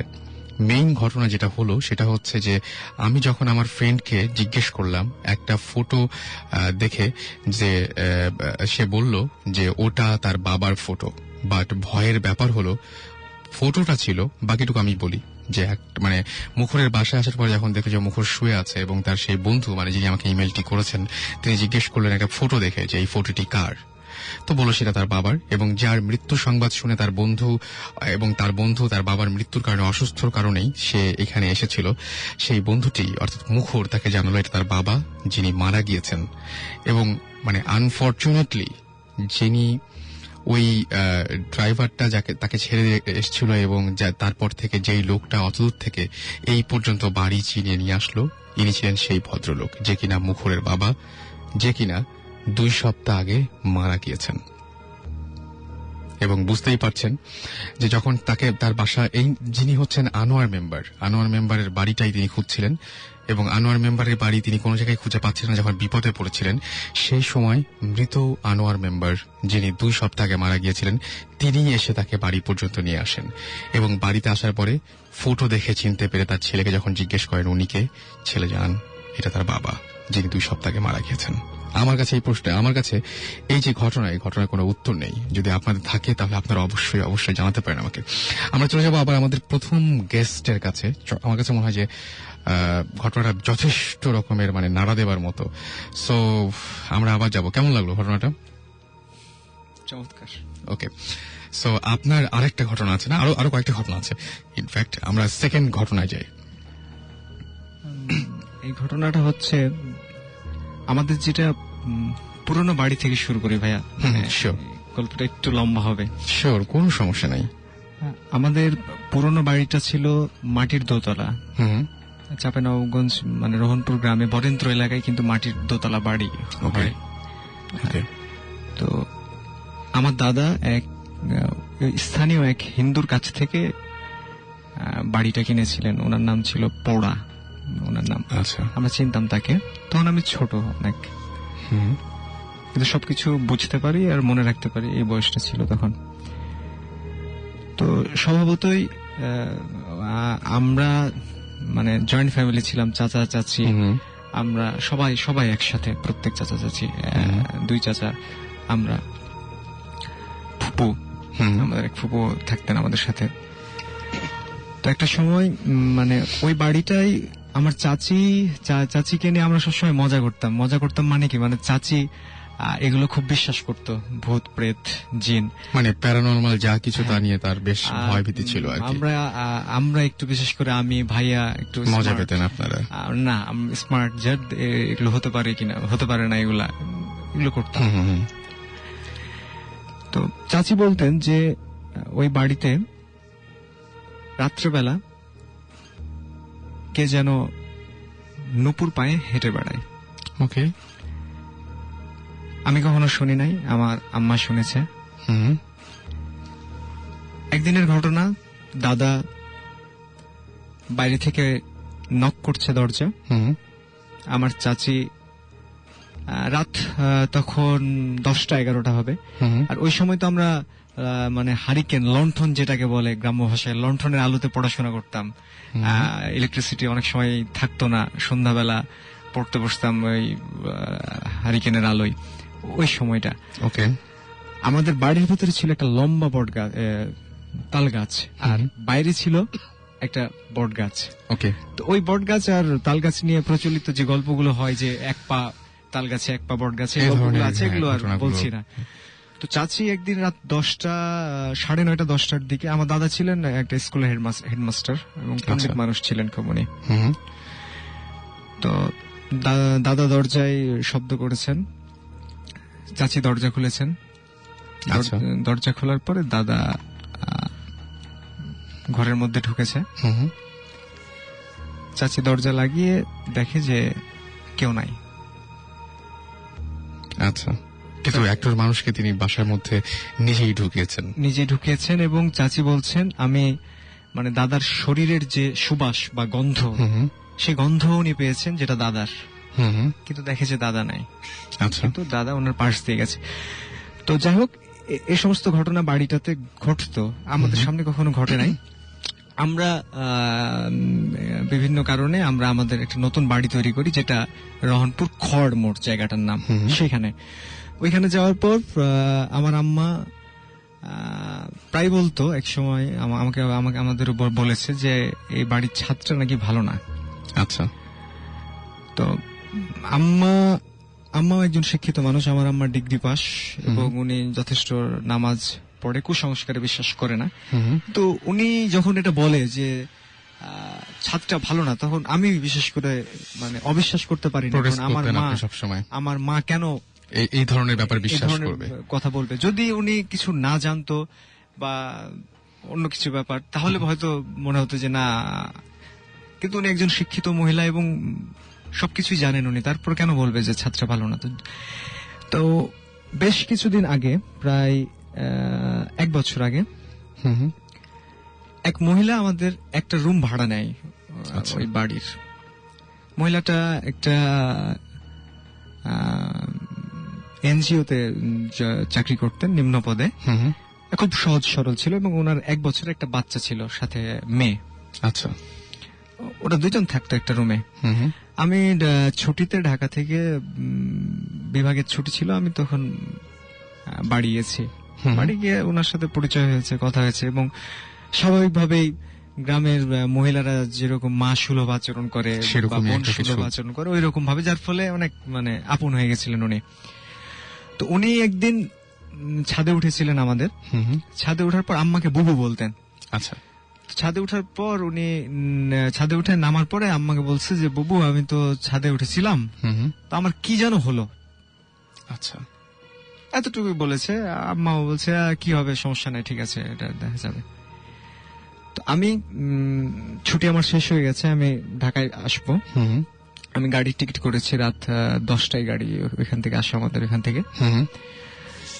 তো আমি সন্ধ্যার পরে মাগরিবের নামাজের পরে চলে আসবো। মানে বাড়িতে যাচ্ছি, বাড়িতে গিয়ে ব্যাগট্যাগ নিয়ে খাওয়া দাওয়া করে আমার সাথে কথা টথা বলে তারপরে আমি আসবো। এই কারণে তাড়াতাড়ি চলে গেছি সেদিন। তো দরজায় শব্দ করছি গ্রিল গেটে, তো ভাইয়া আসছে, ভাইয়া ছিল। ভাইয়া এসে বলছে যে তুই একটু পরে আয়। তো আমি চিন্তা করছি যে ভাইয়া তো এভাবে বলার কথা না, আমি চলে যাবো আজকে, তুই একটু পরে আয়। ভাইয়া আবার হাসছে। হুম হুম। তো আমি বললাম যে না সমস্যা কি, খোলো। বলছে না একটু পরে আয় না। আমি বলছি না খোলো, আমি আজকে চলে যাব না। ভাই খুললাম, আমি ঢুকলাম, দেখলাম যে ওই মহিলা, উনার মুখটা, উনার যে ওড়না, সেই ওড়নায় পুরা মুখটা উনি ঢেকে ফেলেছে হুম হুম। এবং পুরো শরীর, মানুষের শরীরে যদি মানে মরিচ দিয়ে দেওয়া হয় তারপর যেরকম জ্বলবে, মানুষ যেরকম কচলাবে, পুরো শরীর উনি ওইভাবে কচলাচ্ছেন। আচ্ছা। এবং আমি দেখে বুঝতে পারছি যে মানে মহিলাটা কষ্ট পাচ্ছে। হুম হুম। হ্যাঁ মানে, এবং তার শরীর জ্বলছে আচ্ছা। এবং মানে সে ক্রমাগত দুর্বল হয়ে পড়ছে। হুম হুম। আমি কিন্তু পাশে দাঁড়ানো, আম্মা দাঁড়ানো, ভাইয়া দাঁড়ানো, তিনজনই দেখছি যে উনি মেঝেতে বসে কি বলে নামাজ যেভাবে পড়লে পাটা আমরা যেভাবে বসি আর কি, হুম হুম। সেইভাবে উনি বসা, শুধুমাত্র ওড়নাটা ওনার মুখ, ওড়না দিয়ে মুখটা ঢাকা, হুম হুম। ওড়না দিয়ে মুখটা ঢাকা। কষ্ট পাচ্ছে মহিলা। তো আম্মা ওই মহিলাকে বলছেন যে কি নাম তোমার। হুম। মানে আমার এ সমস্ত এক্সপেরিয়েন্স আছে আম্মার, কারণ চাঁপাইনবাবগঞ্জের একটা শিবগঞ্জ কনসার্ট ভালো মিষ্টি পাওয়া যায় ওখানে। শিবগঞ্জ এলাকায় কিন্তু ছত্রাজিতপুর নামে একটা গ্রাম আছে যেখানে আমার নানা বাড়ি। ওইখানে যদি খোঁজ নেন প্রত্যেক বাড়িতে একটা করে বা দুইটা করে জিনে ধরা মানুষ পাওয়া যাবে। নিয়ে আসেন তাদেরকে আমাদের সাথে, আমাদের আমরা চাই এরকম মানুষ এখানে আসুক, আমরা চাই। হ্যাঁ, চেষ্টা করব। তো যার ফলে আম্মা এগুলো বিষয়ে পরিচিত। তো আম্মা বলছে যে কি নাম তোমার। তো মহিলাটা কণ্ঠটা ওইরকম না যে কণ্ঠে সে কথা বলল, অনেক মোটা কণ্ঠ এবং পুরুষালী কণ্ঠ, এবং মানে মানে আসলে এটা বোঝানো যাবে না কণ্ঠটা কিরকম, মানে ওর কণ্ঠ না এটা, এবং কোনো মানুষ রাগ বা ক্রোধেও এরকম কণ্ঠে কথা বলে না, এটা একটা অন্যরকম কণ্ঠ। সে বলছে যে আমার নাম জ্বলন বাবা। জ্বলন বাবা, হ্যাঁ। ওকে। এটা শুনে আবার আমরা হাসতে লাগছি যে এরকম ফানি একটা নাম কেন জ্বলছে জ্বলন বাবা। তো পুরো শরীর কিন্তু উনি কচলাচ্ছেন, এগুলো কথা চলছে এবং উনি কিন্তু করে যাচ্ছে এই সমস্ত কাজ। তো আম্মা তখন বলছে যে তুমি যে মহিলাটাকে এত কষ্ট দিচ্ছ, ওর তো 1 বছরের বাচ্চা আছে, বাচ্চাটা কিন্তু ওনার পাশেই। বলছে ওনার তো 1 বছরের একটা বাচ্চা আছে, ওর বাচ্চাটার কি হবে, তুমি মহিলাটাকে কষ্ট দিচ্ছ, যাও না কেন। ওই মহিলা বলছেন ওই কণ্ঠে যে মিষ্টি পেলে চলে যাব, মিষ্টি। আম্মা ভাইয়াকে বলল যে তুই তাড়াতাড়ি মিষ্টি নিয়ে তো। ভাইয়া মিষ্টি আনার জন্য বের হচ্ছে, ওই সময় আবার উনি ডাক দিলেন যে শোন। উনি কিন্তু আপনি করে বলে আমাদেরকে, তখন বলছে শোন, মিষ্টি হাত দিয়ে তুলবি না, চামচ দিয়ে তুলে নিয়ে আসবি। ভাইয়া গেল, ভাইয়া গিয়ে 2টা মিষ্টি নিয়ে আসলো। 2টা মিষ্টি নিয়ে এসে ওর সামনে দিয়েছি। এতক্ষণ পর্যন্ত কিন্তু মহিলা আরো ক্লান্ত হয়ে গেছে এবং পুরা শরীর উনি কচলাচ্ছে, জ্বলছে এবং মানে চিৎকার করছে, কষ্ট পেলে যেভাবে মানুষ চিৎকার করে যন্ত্রণা পেলে। তো মিষ্টি দুইটা একটা প্লেটে আম্মা ওর সামনে দিল। মহিলাটা রেগে গেল, রেগে গেছে, পানি কোথায়? আম্মা আবার তাড়াতাড়ি এক গ্লাস পানি এনে দিল। তো আমার মানে এতক্ষণ পর্যন্ত আমি হয়তো ভেবেছিলাম যে এটা কোনো রোগ বা কিছু, বা আমার কাছে হাস্যকর লাগছিল একটু, বা কিন্তু মানে আমি নাট্যকলার স্টুডেন্ট, পাশাপাশি মানুষের মন নিয়ে আমাদের একটু বেশি কাজ করতে হয় ডিপার্টমেন্টে। তো আমি তো ওই মহিলাকে চিনি। তো ওই 1 সেকেন্ডে বা 2 সেকেন্ডে মহিলা যে মিষ্টি দুইটা খাইলো, তো এই মিষ্টি খাওয়াটা মানে অন্যরকম। ওই মুহূর্তে কেন জানি আমার মনে হয়েছে যে ওনার ভিতরে অন্য কেউ আছে। ওই মিষ্টি খাওয়া দেখে যে এভাবে মানুষ খায় না, বা একজন অসুস্থ মানুষ এভাবে খেতে পারে না। উনি কি যেন একটা সিম্বল, যেটা আমি মানে হয়তো মানে দেখালে বোঝানো যেত, বলে বোঝানো যাবে না যে মানে কিভাবে উনি মিষ্টি দুটা খেলো। খাওয়ার পর যেহেতু প্রতিশ্রুতি দিয়েছিল যে মিষ্টি পেলে চলে যাবেন, খাওয়ার পর ওনাকে দেখলাম যে ঘরটাতে ঘুরতে লাগলো, শরীর কচলাচ্ছে আর ঘুরছে। সিনেমায় আমরা যেভাবে দেখি যে কোনো কিছু যাওয়ার আগে একটা ব্যাপক তোলপাড় করে যায়, এরকম ভাবে ঘরটাতে উনি ঘুরতে ঘুরতে ঘুরতে ঘুরতে ঘুরতে মানে হঠাৎ করে বিছানা ছিল, বিছানার উপর শব্দ করে পড়ে গেল। তারপরে মানে ওই যে মহিলা যে কষ্টটা পেয়েছে, মোটামুটি 2 দিন সে বিছানা থেকে উঠতে পারেনি। এটা আমি দেখেছি ওইখানে। এটা আপনার একদম নিজের চোখে দেখা? হ্যাঁ, এটা আমার নিজের চোখের দেখা। এবং মানে আম্মা যে ওই কথাটা বলতো যে এ বাড়ির ছাদটা ভালো না, তো ওই মহিলা তো জানতো না যে এ বাড়ির ছাদটা ভালো না, বা যদি জানতো তাহলে তো মানে আম্মার কথাটাই ঠিক হলো। যদিও আমাদের কোনো ক্ষতি এ পর্যন্ত আল্লাহর রহমতে হয় নাই, কিন্তু মানে ওই মহিলাটা এটা দেখে আমার মানে বিশ্বাস হয়েছে যে আসলে ছাদটাতে হয়তো কোনো সমস্যা থাকতে পারে। ওকে, আচ্ছা, কৌশিক আমাদের SMS করে বলেছেন যে ভূত FM আজকে যেহেতু অন এয়ার হচ্ছে, অনেক থ্যাঙ্কস জানিয়েছেন আমাদেরকে। মুস্তাফিজ SMS করে বলেছেন, আচ্ছা ভাইয়া, গল্পগুলো কি অ্যাকচুয়ালি ঘটেছিল নাকি বানিয়ে বানিয়ে বলার চেষ্টা হচ্ছে? আমি তার আগে মুস্তাফিজ আপনাকে একটা কোয়েশ্চেন করবো যে আপনি প্যারানরমাল ব্যাপার স্যাপার নিয়ে কি মানুষের সাথে এর আগে কোনোদিন আলোচনা করেছেন, বা আলোচনা করে থাকলেও আজ পর্যন্ত একটাও এরকম অস্বাভাবিক ঘটনা কি আপনার বিশ্বাস করতে ইচ্ছা করেছে বা বিশ্বাস করেছেন আপনি? আমরা অস্বাভাবিক যে সমস্ত ঘটনাগুলো, সেই ঘটনাগুলো বিশ্বাস করতে আমাদের কষ্ট হয়, বিশ্বাস করতে চাই না। আমরা কিন্তু আসলে অদেখা কোনো কিছু বিশ্বাস করতে পারি না বা বিশ্বাস করতে চাই না। এটা আমাদের একদম নেচার যে আমরা যেটা দেখি শুধুমাত্র সেটা বিশ্বাস করি, যেটা প্রমাণিত সত্য সেটাই বিশ্বাস করি। বাকি সবকিছু তো বিশ্বাস করা অসম্ভব। কিভাবে বিচার করি আমি বা আপনি এইখান থেকে যে ঘটনাগুলো আসলে ঘটেছিল কিনা? যারা বলছেন তারা যে মিথ্যা বলছেন না, এইটুকু মানে কি বলবো, যে আপনাকে এইটুকু আশ্বস্ত আমি করতে পারি। এবং এটা নিশ্চিত যে যারা বলছেন তারা যা দেখেছেন তাই বলছেন। এখন তারা সেটা কি হ্যালুসিনেশন ছিল নাকি ভুল কোনো কিছু ছিল বা অন্য কোনো ব্যাপার ছিল, এটা গড নোজ, আমি জানি না। আমাদের আরেকজন গেস্ট রয়েছেন, আমরা তার সাথে একটু পরিচিত হব। আপনার নামটা একটু বলবেন? আমার নাম দেবাশিস দে পঙ্কজ, ময়মনসিংহ মুক্তাগাছা। ময়মনসিংহ মুক্তাগাছা থেকে আপনি এসছেন। ওকে, আপনারও তো আজকে একটা ঘটনা মানে আপনি আমাদের সাথে শেয়ার করবেন। এই ঘটনা ঠিক কতদিন আগে ঘটেছিল? এইটা আজ থেকে প্রায় 4 বছর আগে। 4 বছর আগে ঘটেছিল না? ওকে, আপনার ঘটনা তো আমরা শুনবই। তার আগে বলি যে আমাদের কিছু SMS রয়েছে। সেই SMS গুলো হচ্ছে, আমাদের SMS করেছেন মাসুদ ধানমন্ডি, না আমাদের মাসুদ করিম SMS করেছেন। আমাদের SMS করেছেন ধ্রুবতারা, এবং ধ্রুবতারা বলেছেন যে the first day was my birthday. আচ্ছা, ওকে, হ্যাপি বার্থডে, যদিও একটু লেট করেই হলো তারপরেও। স্বর্ণা আমাদের SMS করেছেন আমাদেরকে রিপন, দীপক, সুজা, তন্ময়, এছাড়াও আমাদেরকে SMS করেছেন তিয়াস SMS, আচ্ছা, সুমন ভাইকে বার্থডে উইশ করেছেন তিনি। তুরাজ SMS করেছেন আমাদেরকে, এছাড়াও পার্থ SMS করেছেন, অ্যানি SMS করেছেন, ইতি, আকিফ, রোমান, জসিম সহ আরো অনেকে। আর আমাদের কাছে অসংখ্য ইমেলও আছে, সেই ইমেলগুলো আমরা একটা দুটা পড়ার চেষ্টা করব। তার আগে আমরা পঙ্কজের স্টোরি বা যে ঘটনাটা ঘটেছিল সেই ঘটনাটা একটু শুনে আসি। ঘটনাটা হচ্ছে আজ থেকে 4 বছর আগে। তো আমি আমার যে খালা আছে ওনার বাড়িতে গিয়েছিলাম ইন্ডিয়াতে। তো ওই জায়গা থেকে ব্যাক করার সময় মানে আমার স্বাভাবিক রাত্র হয়ে গেছিল। তো আমি এটা- তার আগে একটু বলি, পঙ্কজের সাথে আমার একটু আগে কথা হয়েছে। ইমেলটা যখন আমি পড়েছিলাম আমি খুব বেশি এক্সাইটেড ছিলাম, এবং পঙ্কজ গল্পটা বা ঘটনাটা আমাকে যখন প্রথম শেয়ার করে তখন থেকে সে খুব নার্ভাস ছিল এবং খুব এক্সাইটেড ছিল, এবং সে বেশি রকমের এক্সাইটেড। তো আমি বলবো যে একটু মন দিয়ে শুনবেন, তাই না? জিনিসগুলো একটু এলোমেলো হলেও কোনো সমস্যা নেই, আপনি আপনার মতো করে বলুন, কোনো সমস্যা নাই। তো রাত্র হয়ে গেছিল, তো যমুনা ব্রিজ পার হওয়ার পরে ওই ধরুন যে মানে আমি আপনি বাস স্ট্যান্ডটা- ইন্ডিয়া থেকে আসছিলেন? হ্যাঁ, ইন্ডিয়া থেকে আসছি। মানে যমুনা ব্রিজ পার হওয়ার পরে হুম। তো আমি একটা বাস স্ট্যান্ড, সেটা আমি বলতে চাচ্ছি না যে বেসিক্যালি কোন জায়গাটা। না, আপনার বলতে হবে না। তো মানে এখন ওই বাস স্ট্যান্ড নষ্ট হওয়ার পরে আমি বাস থেকে নামছি। তো নামার পরে দেখতেছি কি হয়েছে, তো দেখতেছি চাকা হয়ে গেছে।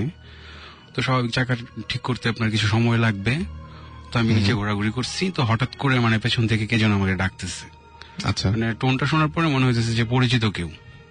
তো আমি পেছন দিকে তাকানোর পরে দেখি যে আমার একটা ফ্রেন্ড।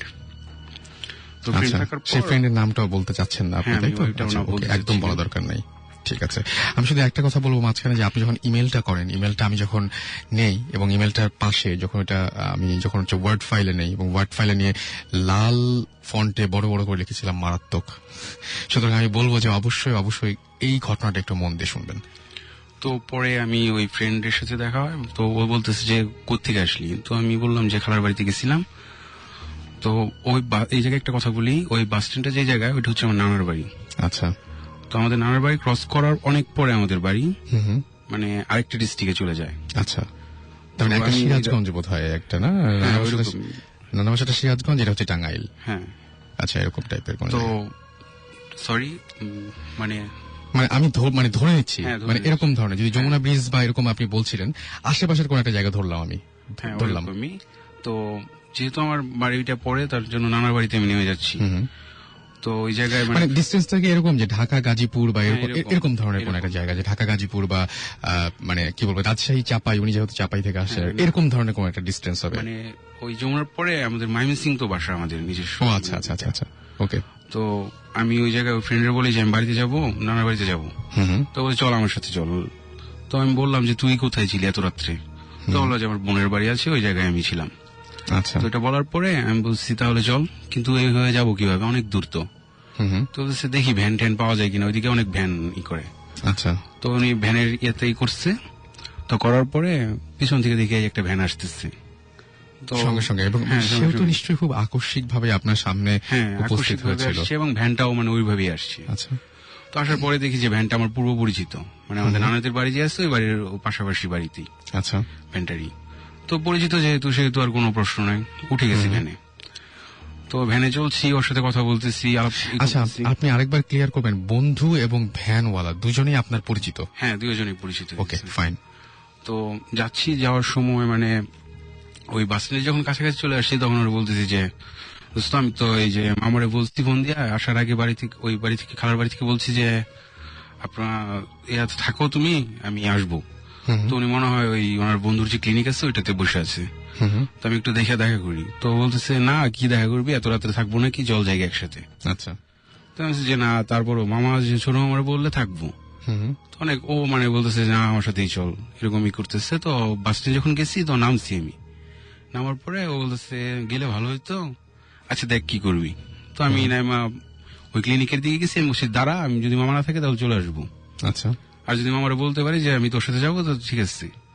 তো আমি ক্লিনিকে গেছি, যাওয়ার পরে মামা ফ্রেন্ডের সাথে কথা বলতেছিল। তো কথা বলতেছে, ওই জায়গায় যাওয়ার পরে মামা বলতেছে আসছো চলো তাহলে। তো আমার ফ্রেন্ডদের কাছে বিদায় নিচ্ছে। এরপর ওনার মানে যে বাইকটা আছে, বাইকটা আনার জন্য উনি গ্যারেজে গেছে ক্লিনিকের। তো ওই ক্লিনিকের গ্যারেজে যাওয়ার পরে আপনার ইয়া করছে, আমি বের হয়েছি। বের হওয়ার পরে দেখতেছি যে বন্ধু আছে কিনা। তো আসার পরে দেখি যে কেউ নাই, রাস্তায় কেউ নেই। রাস্তায় কেউ নাই। তবে এই জায়গায় একটা কথা বলে নেই যে আমি যখন ওর সাথে ভ্যানে উঠছি, ওঠার পরে যে আমি ক্রস করে আসছি, মানে রোডটা পুরোটা আসছি, তো এটা একটা হাইওয়ে রোড। ওই রোডে সবসময় বাস চলাচল করে, ট্রাক চলে, সব খুবই স্বাভাবিক। বাট কিন্তু ওর সাথে যখন আমি বাস স্ট্যান্ডে ভ্যান দিয়ে আসছি, ওই সময় কোনো গাড়ি ছিল না ওই রোডে, কোনো ধরনের কোনো কোনো গাড়ি ধরনের দেখেননি? কোনো গাড়ি আমি পাই নাই। খুবই অদ্ভুত ব্যাপার কিন্তু। হ্যাঁ, আপনি তখন একদম পুরোপুরি সচেতন ছিলেন এবং হ্যাঁ, এবং আমি মানে কি বলবো, আমি পুরা ঠিক ছিলাম। তো ওই জায়গা থেকে মামা, আমি ভাবছি যে ও আমার দিদি দেখা হয়তো চলে গেছে। তো ভ্যানে গেলে আমাদের নানার বাড়ি যে গ্রামের বাড়িটা, ওই বাড়িতে যাইতে আপনার 15-20 মিনিট সময় লাগে, আর বাইকে গেলে 4-5 মিনিট এরকম লাগে, মানে শর্ট করা যায়। তো আমি রাস্তায় গেছি যে ভাবছি যে ওদের সাথে দেখা হবে। আচ্ছা। তো রাস্তায় আমি কারোরই পাইনি। তো রাত্রে বাসায় চলে গেছি, যাওয়ার পরে খাওয়া দাওয়া করছি, ঘুমাইছি। পরদিন সকালে উঠছি, ওঠার পরে চিন্তা করলাম যে ফ্রেন্ডে ওই নিয়ে আসলো, ভ্যান ভাড়া কিভাবে কি করলো, তো আমি দেখা করি। জানলাম না। হ্যাঁ সেটাই। তো আমি ওর বাসায় গেছি, যাওয়ার পরে দেখি যে ওর আব্বা ওই গ্রামে যে মাচাং বলে একটাই আছে, ওই বাঁশের ইয়াতে বাইরে বসে আছে, মুখ টুক কালো একবারে, মানে বিশ্রী অবস্থা একটা। আচ্ছা। তো আমি যাই জিজ্ঞেস করছি যে কি খবর কাকা, ভালো আছেন? চুরি তো দেখে আমার মানে একবারে জড়ায় ধরে কান্না শুরু করছে। তো বলতেছে তুমি আসলা, তুমি তো 2 মাস ছিল না এই জায়গায়, আর তুমি এই জায়গায় আসো না বেশি, তো ঘটনা শুনো নাই তুমি? আমি বলি শোনো। তুমি বলতেছে যে ইয়ে তো মারা গেছে, আমার ওই ফ্রেন্ডের নাম বলে বলতেছে মারা গেছে। যে ফ্রেন্ডটা আপনাকে, হ্যাঁ, কালকে রাত্রে আমি যার সাথে ভ্যানে করে এসছেন এই পর্যন্ত। তো বললাম যে কিভাবে মারা গেছে, এটা কিভাবে সম্ভব? আমি তো কালকে রাত্রে ওর সাথে আসছি। তুমি কার সাথে আসছো? আপনার ওই ফ্রেন্ডের নাম বললাম, আর বললাম যে ওই ভ্যানওয়ালা যে যার নাম যে আসছি, যার সাথে আসছি। তো বলার পরে বলতেছে যে মানে ওই ভ্যানেই তো ছিল, ও 2 দিন আগে ওই তোমার ওই বাস স্ট্যান্ডের ওই পাশে এতে বাস অ্যাক্সিডেন্টে মারা গেছে, ওই বোনের বাড়িতে যাচ্ছিল ওই ভ্যানে করে। তখন আমি মানে ওনার কি বলবো, মানে টোটাল হয়ে গেছি আমি। এটা কি বলে, এটা তো অবিশ্বাস্য। আমি কালকে রাত্রে যার সাথে জলজন্ত একটা মানুষের সাথে কথা বলতে বলতে আসলাম, আজকে শুনি যে সে 2 দিন আগে মারা গেছে। তো এটা বলার পরে আমি আর কোনো কিছু বলতে পারি নাই, আমি জাস্ট মানে নানার বাসায় চলে আসছি। আসার পরে আমার নানি যে আছে, বড় মামি যে আছে, এদেরকে বলছি যে এরকম এরকম ঘটনা। তো এই ফ্রেন্ডের কথা বলছি যে এরকম এরকম কালকে রাত্রে যে ভ্যানওয়ালাকে দেখেছিলেন সেই ভ্যানওয়ালার সাথেই ও ছিল। হ্যাঁ, এবং ওই 2জন মিলে একসঙ্গে মারা গেছে। হ্যাঁ, ওকে। তো পরে বললাম, বলার পরে আমার নানি সন্ধ্যার দিকে মানে একটা ওই মসজিদ ছিল, মসজিদের হুজুরের কাছে নিয়ে গেল। তুমি আমার একটা ওই যে তাবিজ বলে যে ওইগুলো একটা দিচ্ছে, দেওয়ার পরে বললো যে এটা সবসময় বাইরে রাখো। তো ওই জায়গায় জিজ্ঞেস করছে যে তোমার সাথে কি ওর কোনো সমস্যা হয়েছিল? আমি বললাম না, কোনো সমস্যা। আচ্ছা ঠিক আছে, যাও। তো পরে আমি চলে আসছি বাসায়। আসার পরে রাত্রে ঘুমাইছি। ঘুমানো বলতে ওই একবারে টোটাল যে ঘুমায় গেছি তা না, মানে হালকা ঘুম ঘুম। তো আমি চিন্তা করতেছি যে কিভাবে এটা সম্ভব যে একটা মানুষ এরকম। আমি আসলে বেসিক্যালি ওই তখন ওই ভূত টুত এগুলা কোনো কিছু বিশ্বাস করতাম না। আচ্ছা, ঠিক আছে। তো চিন্তা করতেছি, এরকম চিন্তা করতে করতে হঠাৎ মানে চোখটা বন্ধ হয়ে আসছে। তো হঠাৎ মানে একটা অনুভূতি পেলাম যে মানে কেউ একজন আসছে রুমে, আপনার চারপাশে, আমার চারপাশে আসছে। তো আমি হঠাৎ লাইট সব অফ। তো আমি হঠাৎ করে তাকাইছি, তাকানোর পরে দেখি যে মানে ফেসটা বোঝা যাচ্ছে না টোটালি যে কেউ একজন আসছে এরকম একটা বোঝা যাচ্ছে, বাট অনুভূতি হচ্ছে আমার ফ্রেন্ড এবং ওই যে ভ্যানওয়ালা ছিল এরা 2জন দাঁড়ায় আসছে। আপনি মানে মোটামুটি আন্দাজ করতে পারছেন? আন্দাজ করতে পারছি, কিন্তু দেখা যাচ্ছে না টোটাল, সাদা একটা আলোর মতো। আচ্ছা। তো আমি দেখার পরে ওইদিকে তাকায় আসছি। তো এই জায়গায় ও আমার মানে ওই জায়গা থেকে আমি কিছু কথা শুনছি কিংবা বুঝছি এই ধরনের কিছু, মানে ক্লিয়ার না। তো এই কথাগুলো আমি বলতে চাইতেছি না। না না, একদমই বলার দরকার নাই। যেটা আপনার সমস্যা মনে করছেন সেটা কখনোই বলা, মানে আমি সাজেস্ট করবো যে বলবেন না। তো এরপরে মানে আমি ভয়ে মানে চিৎকার করতে চেষ্টা করছি, বাট কোনো সাউন্ডই হচ্ছে না। আচ্ছা।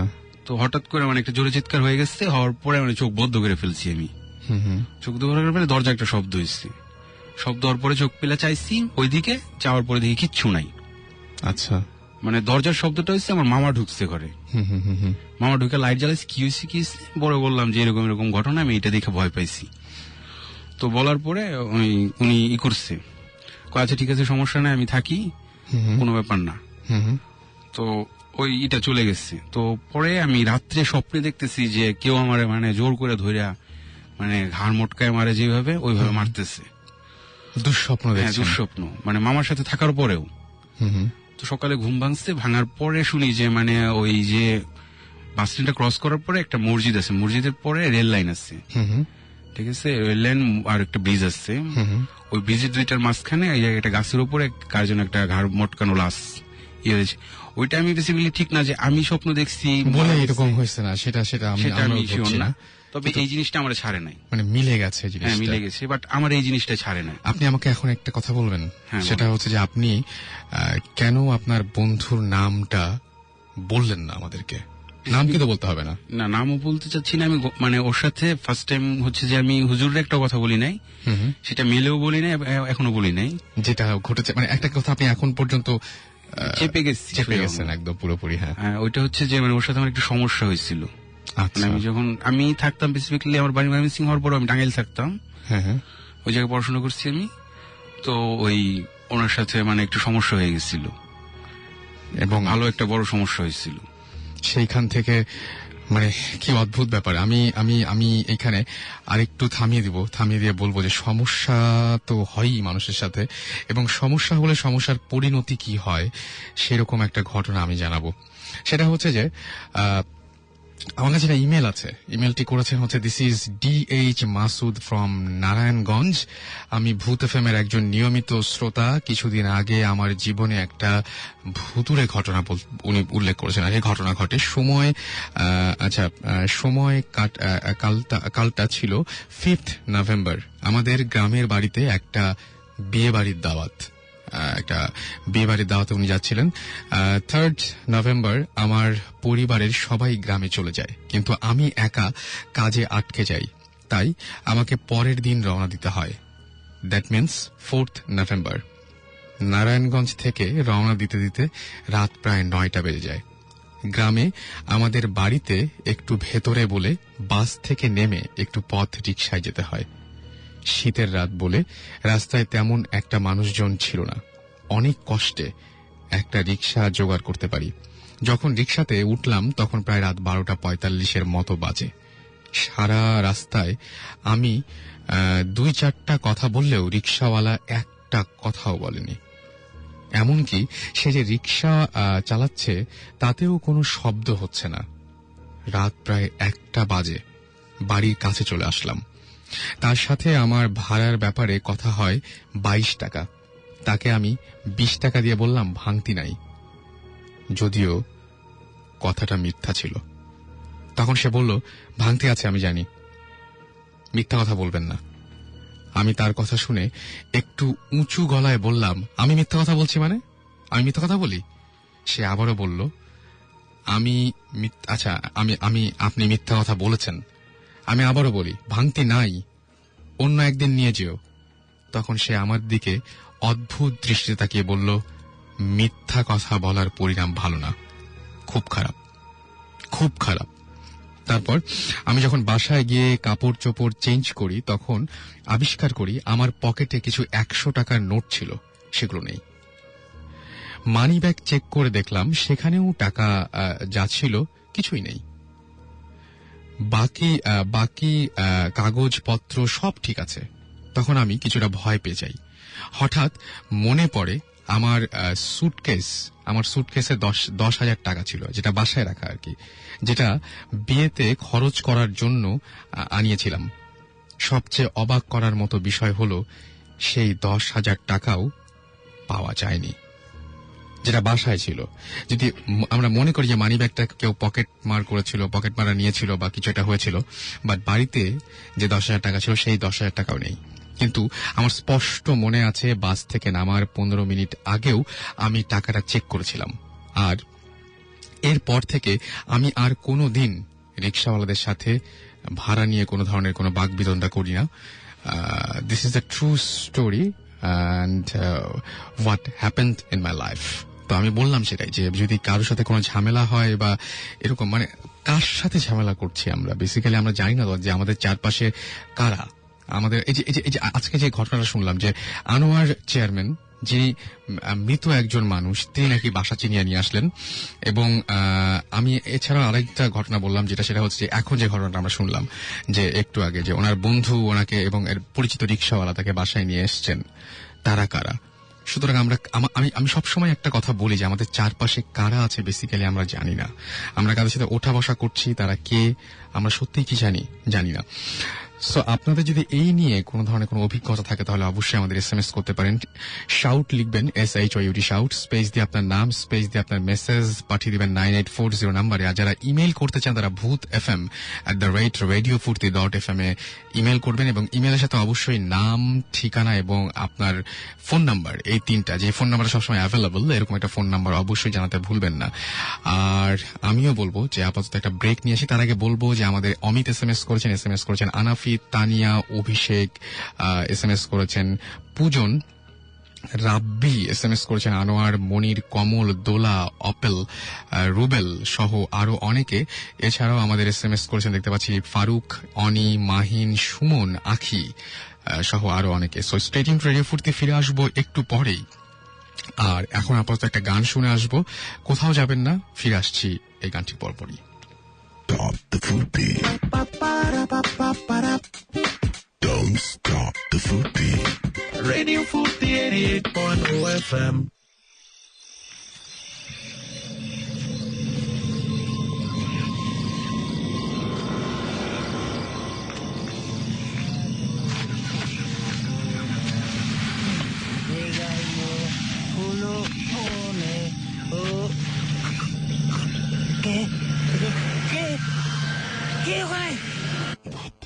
FM.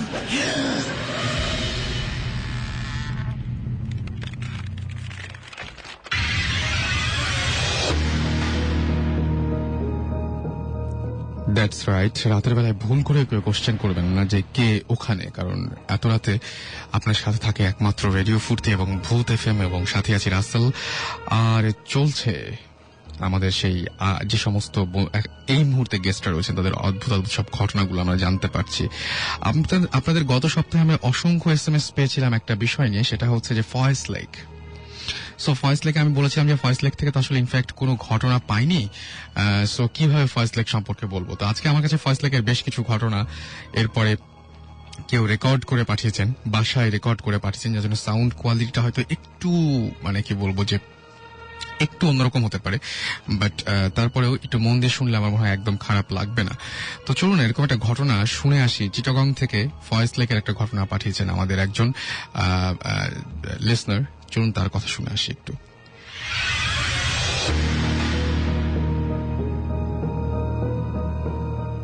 হাই, আমি পারভেজ। প্রথমে সবাইকে জানাচ্ছি হ্যাপি নিউ ইয়ার। তো আমি আজকে যে ঘটনাগুলো শেয়ার করব সেগুলো হচ্ছে ফয়েজ লেক নিয়ে। তো ফয়েজ লেক নিয়ে অ্যাকচুয়ালি অনেক ঘটনা আছে যেগুলো খুব ভয়ঙ্কর ভয়ঙ্কর ঘটনা, বলে শেষ করা যাবে না। তো আমি যে ঘটনাগুলো বলবো সেগুলো হচ্ছে আমাকে নিয়ে ঘটছে এরকম কিছু ঘটনা। তো ঘটনাটা বলি যে আমি আর আমার ফ্রেন্ড একবার ফয়েজ লেক গেলাম। তো ফয়েজ লেক যারা গেছেন তারা নিশ্চয়ই দেখছেন যে উপরে ওঠার জন্য দুইটা সিঁড়ি আছে, একটা হচ্ছে ডানে আর একটা হচ্ছে বামে। তো ডান দিকেরটা একটা ঝর্ণা আকারের একটা জিনিস আছে, ঝর্ণার মতো। তো আমি আর আমার ফ্রেন্ড উপরে উঠলাম ডান সাইডের সিঁড়িটা দিয়ে। তো আমরা ঘুরলাম, মানে অনেকক্ষণ ঘোরার পরে আমরা ঝর্ণার পাশে এসে বসলাম। আর আমার ফ্রেন্ড মিনার ছিল আমার সাথে। তো ওকে বললাম যে তুই যা পপকর্ন নিয়ে। তো ও গেল। আমিও খুব অন্যমনস্ক হয়ে মানে ঝর্ণার পানি দেখতেছিলাম। তো অনেকক্ষণ মানে খুব অন্যমনস্ক হয়ে পানি দেখতেছিলাম আমি। তো হঠাৎ আমার চোখ বামে গেল। সেখানে আমি দেখলাম যে একটা মহিলা কালো কাপড় পরে, মানে ওনার সারা গায়ে কালো কাপড় পরা, মানে চাদরের মতো অনেকটা। আর কাপড়টা ছিল খুব পুরনো, কুঁজো হয়ে উনি ঝর্ণার উপর একটা তাক আছে সেখানে বসে রয়েছে। তো সেখানে বসার আসলে কোনো স্কোপ নাই, সেখানে বসা মানে সম্ভব না অ্যাকচুয়ালি সেটা না যে ওখানে কেউ মানে বসে না। তো আমি একটু আশ্চর্য হলাম যে কি ব্যাপার, মহিলাটা এরকম করে বসে রইলো কেন, মাথা নিচু করে কুঁজো হয়ে, আর চুলগুলো ছিল এলোমেলো। তো আমি উঠলাম, উঠে একটু দাঁড়ায় উকি টুকি মারলাম। তারপরে আমি ভাবলাম যে হয়তোবা এমনি বসে রয়েছে। যাই হোক, আমি আবার আমার মতো ইয়াতে করতেছি। তো হঠাৎ আমার ফ্রেন্ড আসলো, আমাকে পপকর্ন দিল। আমি ওরে খুব আস্তে আস্তে বললাম যে কি ব্যাপার, এই মহিলাটা পাগল নাকি যে উনি এরকম করে বসে রয়েছে ইয়ার উপরে, এখানে কি বসা যায়? কাউকে তো কোনো সময় বসতে দেখিনি। তো বলছে তুই কার কথা বলছিস? আমি বললাম যে ওই যে ওখানে একটা যে মহিলাটা বসে রয়েছে কালো কাপড় পরা। তো বললো যে ওখানে তো কেউই নেই। যখন আমি মানে ফিরলাম তখন দেখলাম যে না, সেখানে কেউই নেই। তো জিনিসটা আমি খুব আশ্চর্য হলাম। তারপরে আমি ভাবলাম যে না, হতে পারে অ্যাকচুয়ালি আমার কল্পনা। যাই হোক, আমি তারপর আর কারোর সাথে ঘটনাটা শেয়ার করে নেই। তো আমি 3-4 মাস পরে আমি ঢাকায় গেলাম। আমার একটা কাজিনের বাসায়। কাজিন অ্যাকচুয়ালি আমার ফ্রেন্ড ধরনের। তো যাই হোক আমি গেলাম সেখানে। তো অনেকদিন দেখা সাক্ষাৎ নাই ওর সাথে, তারপর আমি কথা বলতেছি ওর সাথে। তো হঠাৎ কথা চলে, মানে ভয়েস লিক চলে আসছে। তো বলতো তোদের ভয়েস লিকটা অনেক ভয়ঙ্কর, যেমন সুন্দর এমনি ভয়ঙ্কর। আমি ওরে বললাম যে কেন বলতেছিস? ও বললো যে আমি আর আমার একটা ফ্রেন্ড আমরা গেলাম ভয়েস লিকে একবার। তো ফয়েজ লেকে যখন আমরা গেছি তখন মানে অনেকটা সন্ধ্যা, তখন আমি একটা জিনিস দেখলাম। বললাম কি? দেখলাম যে ঝর্ণার মানে যেখানে একটা ঝর্ণা আছে, তো ওইটার উপরে তাকে একটা মহিলা কালো কাপড় পরা এবং সে কুজো হয়ে বসে রয়েছে। আর তখন ছিল মানে সন্ধ্যা, আর আমিও দেখছিলাম সন্ধ্যায়। তো আমি মানে মনে মনে বললাম, তখন আমি ওরে বলি নাই, আমি তখন মনে মনে বললাম যে কি ব্যাপার, ঘটনাটা তো আমার সাথে মিলে যাচ্ছে। তো যাই হোক, এরপর আমি ওর থেকে মানে শুনলাম যে ও বলতেছে যে মানে মহিলাটাও ওখানে বসে রয়েছে। তো ওর ফ্রেন্ড কি করলো, মহিলাটার কাছে গেল এবং সে ওনাকে মানে ডাকলো। তো উনি যখন ওনার দিকে তাকাইছে, নাকি ও বেহুশ হয়ে গেছে। মানে মহিলাটার চেহারা যে মানে এতটাই ভয়ঙ্কর ছিল যে ও সাথে সাথে বেহুশ হয়ে গেছে সেখানে। তো আমার ফ্রেন্ড ও কি করলো, ওর ফ্রেন্ডকে মানে সেখান থেকে দিল, সবাই আসলো, মানে ওকে তারপর বাসা নিয়ে মানে নিয়ে চলে গেছে ওরা। তো ইত্যাদি ইত্যাদি এরকম আরো কিছু বললো। তো আমি বললাম যে তুই প্রথম যে ঘটনাটা বলছোস সেটা তো আমার সাথে মানে আমিও এই জিনিসটা ফেস করছি। তো তখন আমরা দুজনেই আসলে মানে ভয় পাইলাম জিনিসটা, কারণ আমি মনে করছিলাম হতে পারে এটা আমার কল্পনা, কিন্তু না, এটা আমার ফ্রেন্ড, তারপরে ওর ফ্রেন্ড, মানে তিনজন মানুষ এটা একই জিনিস দেখলাম, যে মানে আসলে সত্যি এটা অনেক ভয়ঙ্কর একটা জিনিস। রাইট, ঘটনাটা ছিল ফয়েজ লেকের। এবং ফয়েজ লেক সম্পর্কে আমাদের আরো ঘটনা আছে, যেমন আমাদেরকে সহমিতা আচ্ছা না, আমাদেরকে আরেকজন SMS করেছেন, ইমেল করেছেন, তার নাম হচ্ছে সিফাত ইমেল করেছেন, এবং তিনি ইমেল করেছেন চিটাগং থেকে। তারও ফয়েজ লেক নিয়ে একটা ঘটনা জানা আছে, সেই ঘটনা তিনি শেয়ার করেছেন। সময়টা ছিল রাত, আর রাতটা ছিল থার্সডে নাইট। হিরণ বরাবরের মতো বর্ষির সিট কিনেছিল। আচ্ছা, বর্ষির সিট কিনেছিল। এইবার সিট কিনেছিল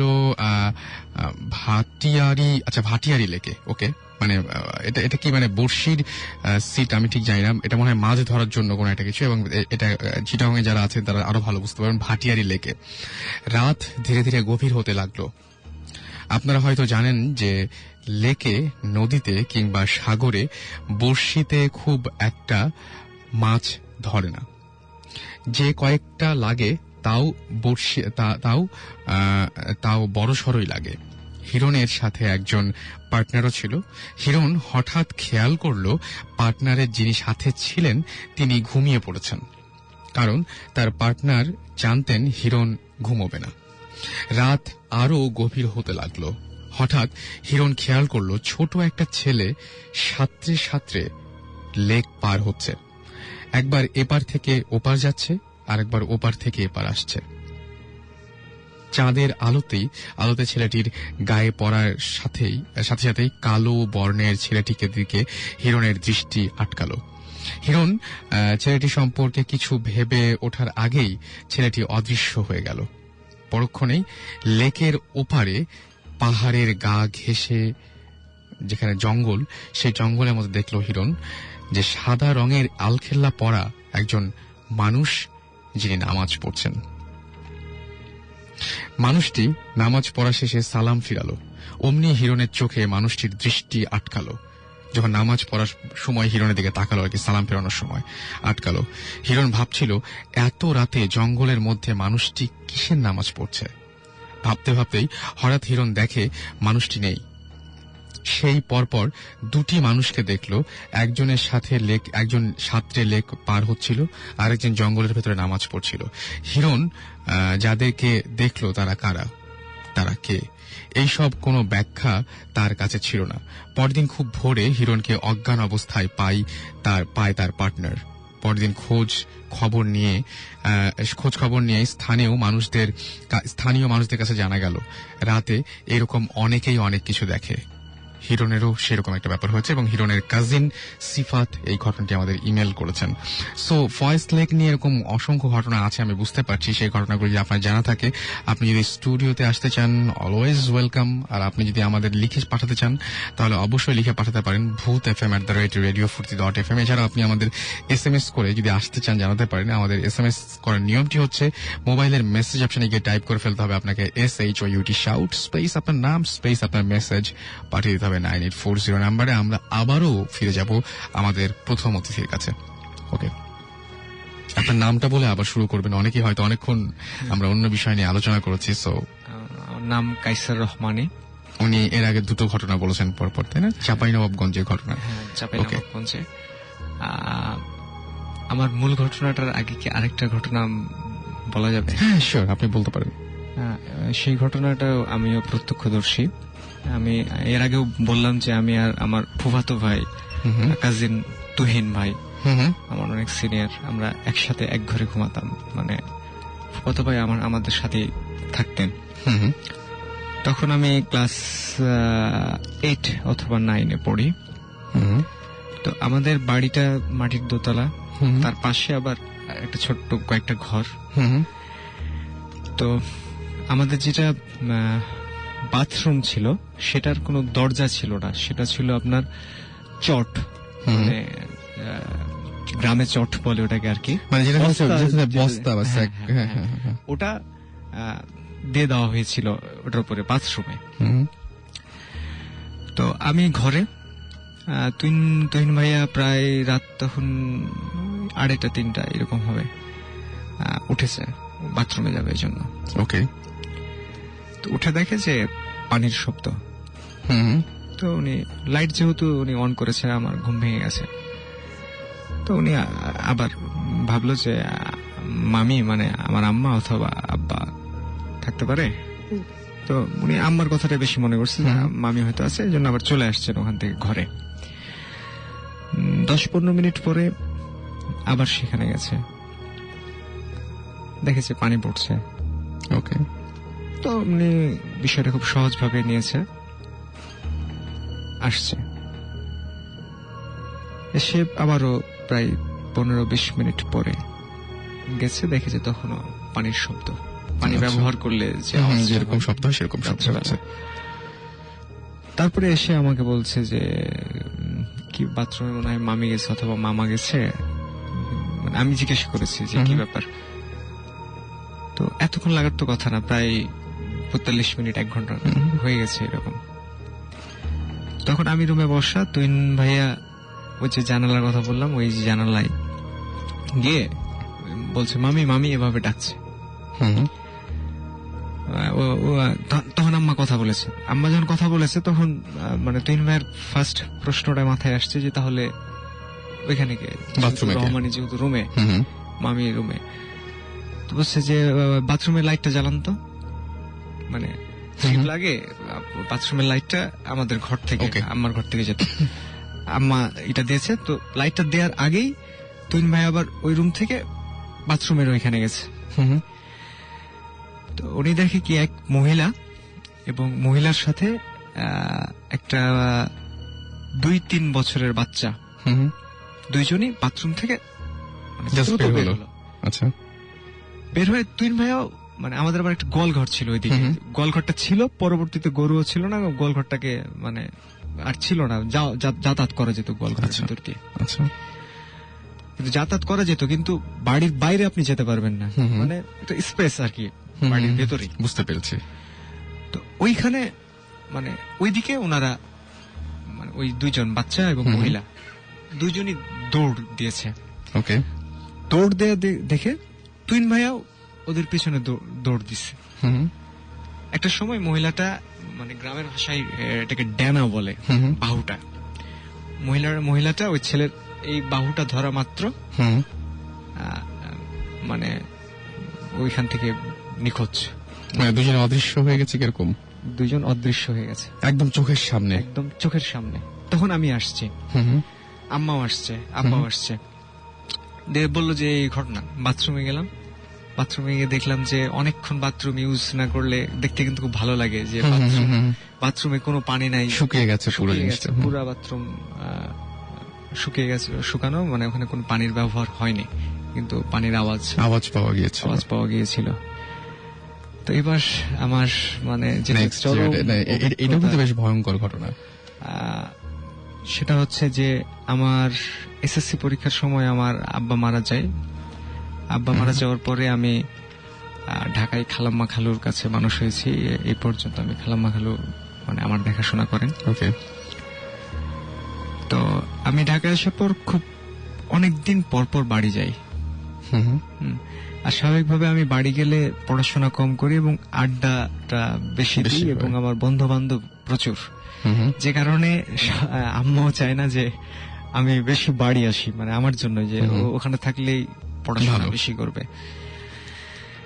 তো একবার আমি এই ঘটনা কিন্তু এই পাশে ব্র্যাকেটে লিখেছিলাম মারাত্মক। আপনারা একটু যারা শুনছেন এই মুহূর্তে আমি বলবো যে খুব খুব কনসেন্ট্রেট করবেন এই ঘটনাটার উপরে। ঘটনাটার ভেতরে একটা মানে কি বলবো যে ভয়াবহ একটা ব্যাপার আছে।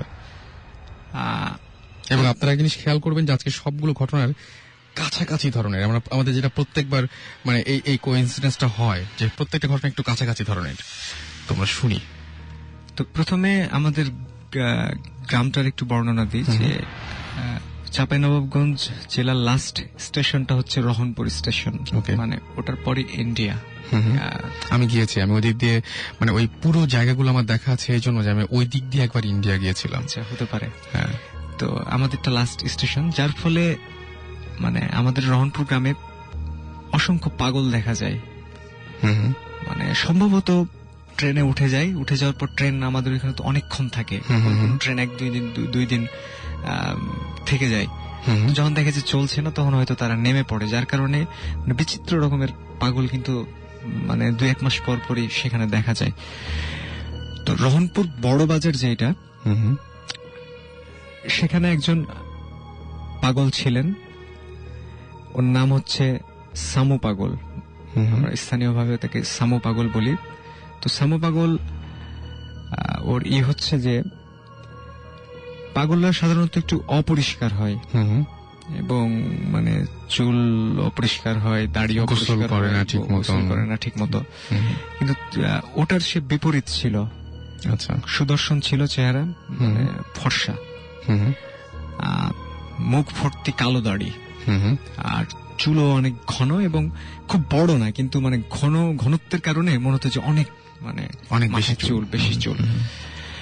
এবং আমি দেখেছি ওনাকে যে উনি বসতো মুনি ঋষিদের মতো, মানে চালচলনে একটা আভিজাত্য ছিল। এবং মানে পাগলরা পাগলামি করতো, ও কিন্তু পাগল, কিন্তু পাগলামি করতে আমি কখনো দেখি না। এই রহনপুর বড় বাজার যেটা, মানে বাজার একটা, ওই বড় বাজারে সিলেক্টিভ 5 থেকে 6টা দোকানে সে নিয়মিত বসতো, আর ওখানেই থাকতো, ওখানেই ঘুমাতো। বাজারের যে ছাউনিগুলো, যে দোকানগুলোতে বসে থাকতো, তো বসতো। আবার মুনি ঋষিরা ধ্যান করে যেভাবে, ঠিক ওইভাবে বসতো, আর বিড় নিজে নিজে কি বলতো। আর সিগারেট খেত খুব, সবসময় হাতে দেখতাম সিগারেট। ওই নির্দিষ্ট কয়েকজন লোকের কাছে চাইতো কিছু, কেউ দিলে খেত, না দিলে খেত না, এবং উপদ্রব করতো না সে। ওকে, এই কারণে তাকে মোটামুটি এখনো আমার মনে হয় যে সবাই খুব বেশ সমাদর করে বা সবাই তাকে পছন্দই করে বলা যায়। তো আমি আব্বার মৃত্যুর পর খালু আমাকে ঢাকায় নিয়ে চলে আসে, আমি ঢাকার বিসিএসসি কলেজে ভর্তি হই। একবার প্রায় 1 বছর পরে আমি বাড়ি গেলাম। ওকে, বাড়ি যাওয়ার পরে নাইট কোচে বাড়ি গেছে, সকালবেলা পৌঁছেছে, রেস্ট নিয়ে বিকেলবেলা বের হয়েছি।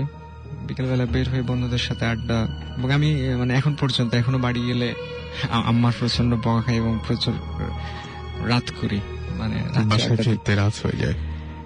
তো তখন আড্ডা দিতাম। আমাদের ওখানে একটা সিনেমা হল আছে, মুক্তাশা সিনেমা হল। ওই সিনেমা হলে আমরা প্রত্যেক মানে বন্ধুরা আড্ডা দিই সবাই, এবং রাত হয় অনেক। তো একদিন আড্ডা দিতে দিতে প্রায়, এটা হচ্ছে 2000 সালের ঘটনা, 2000 সালে ঘটনা। তখন আমি কলেজে দ্বিতীয় বর্ষে পড়ি।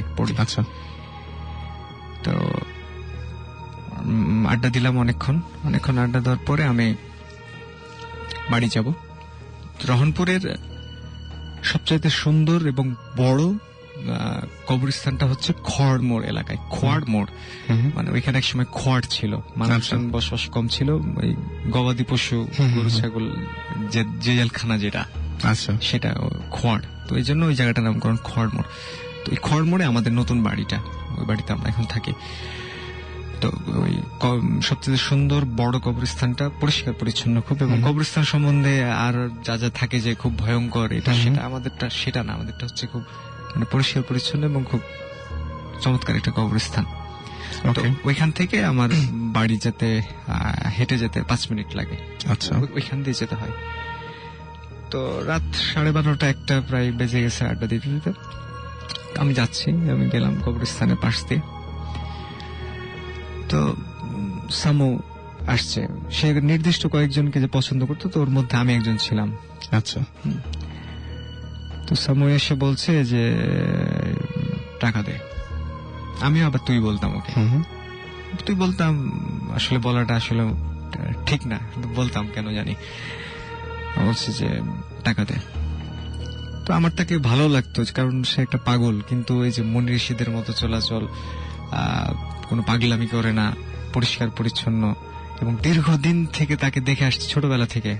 সে প্রায় 20 বছর একই জায়গায় ছিল, যার ফলে একটা মায়া মমতা কাজ করে তার প্রতি।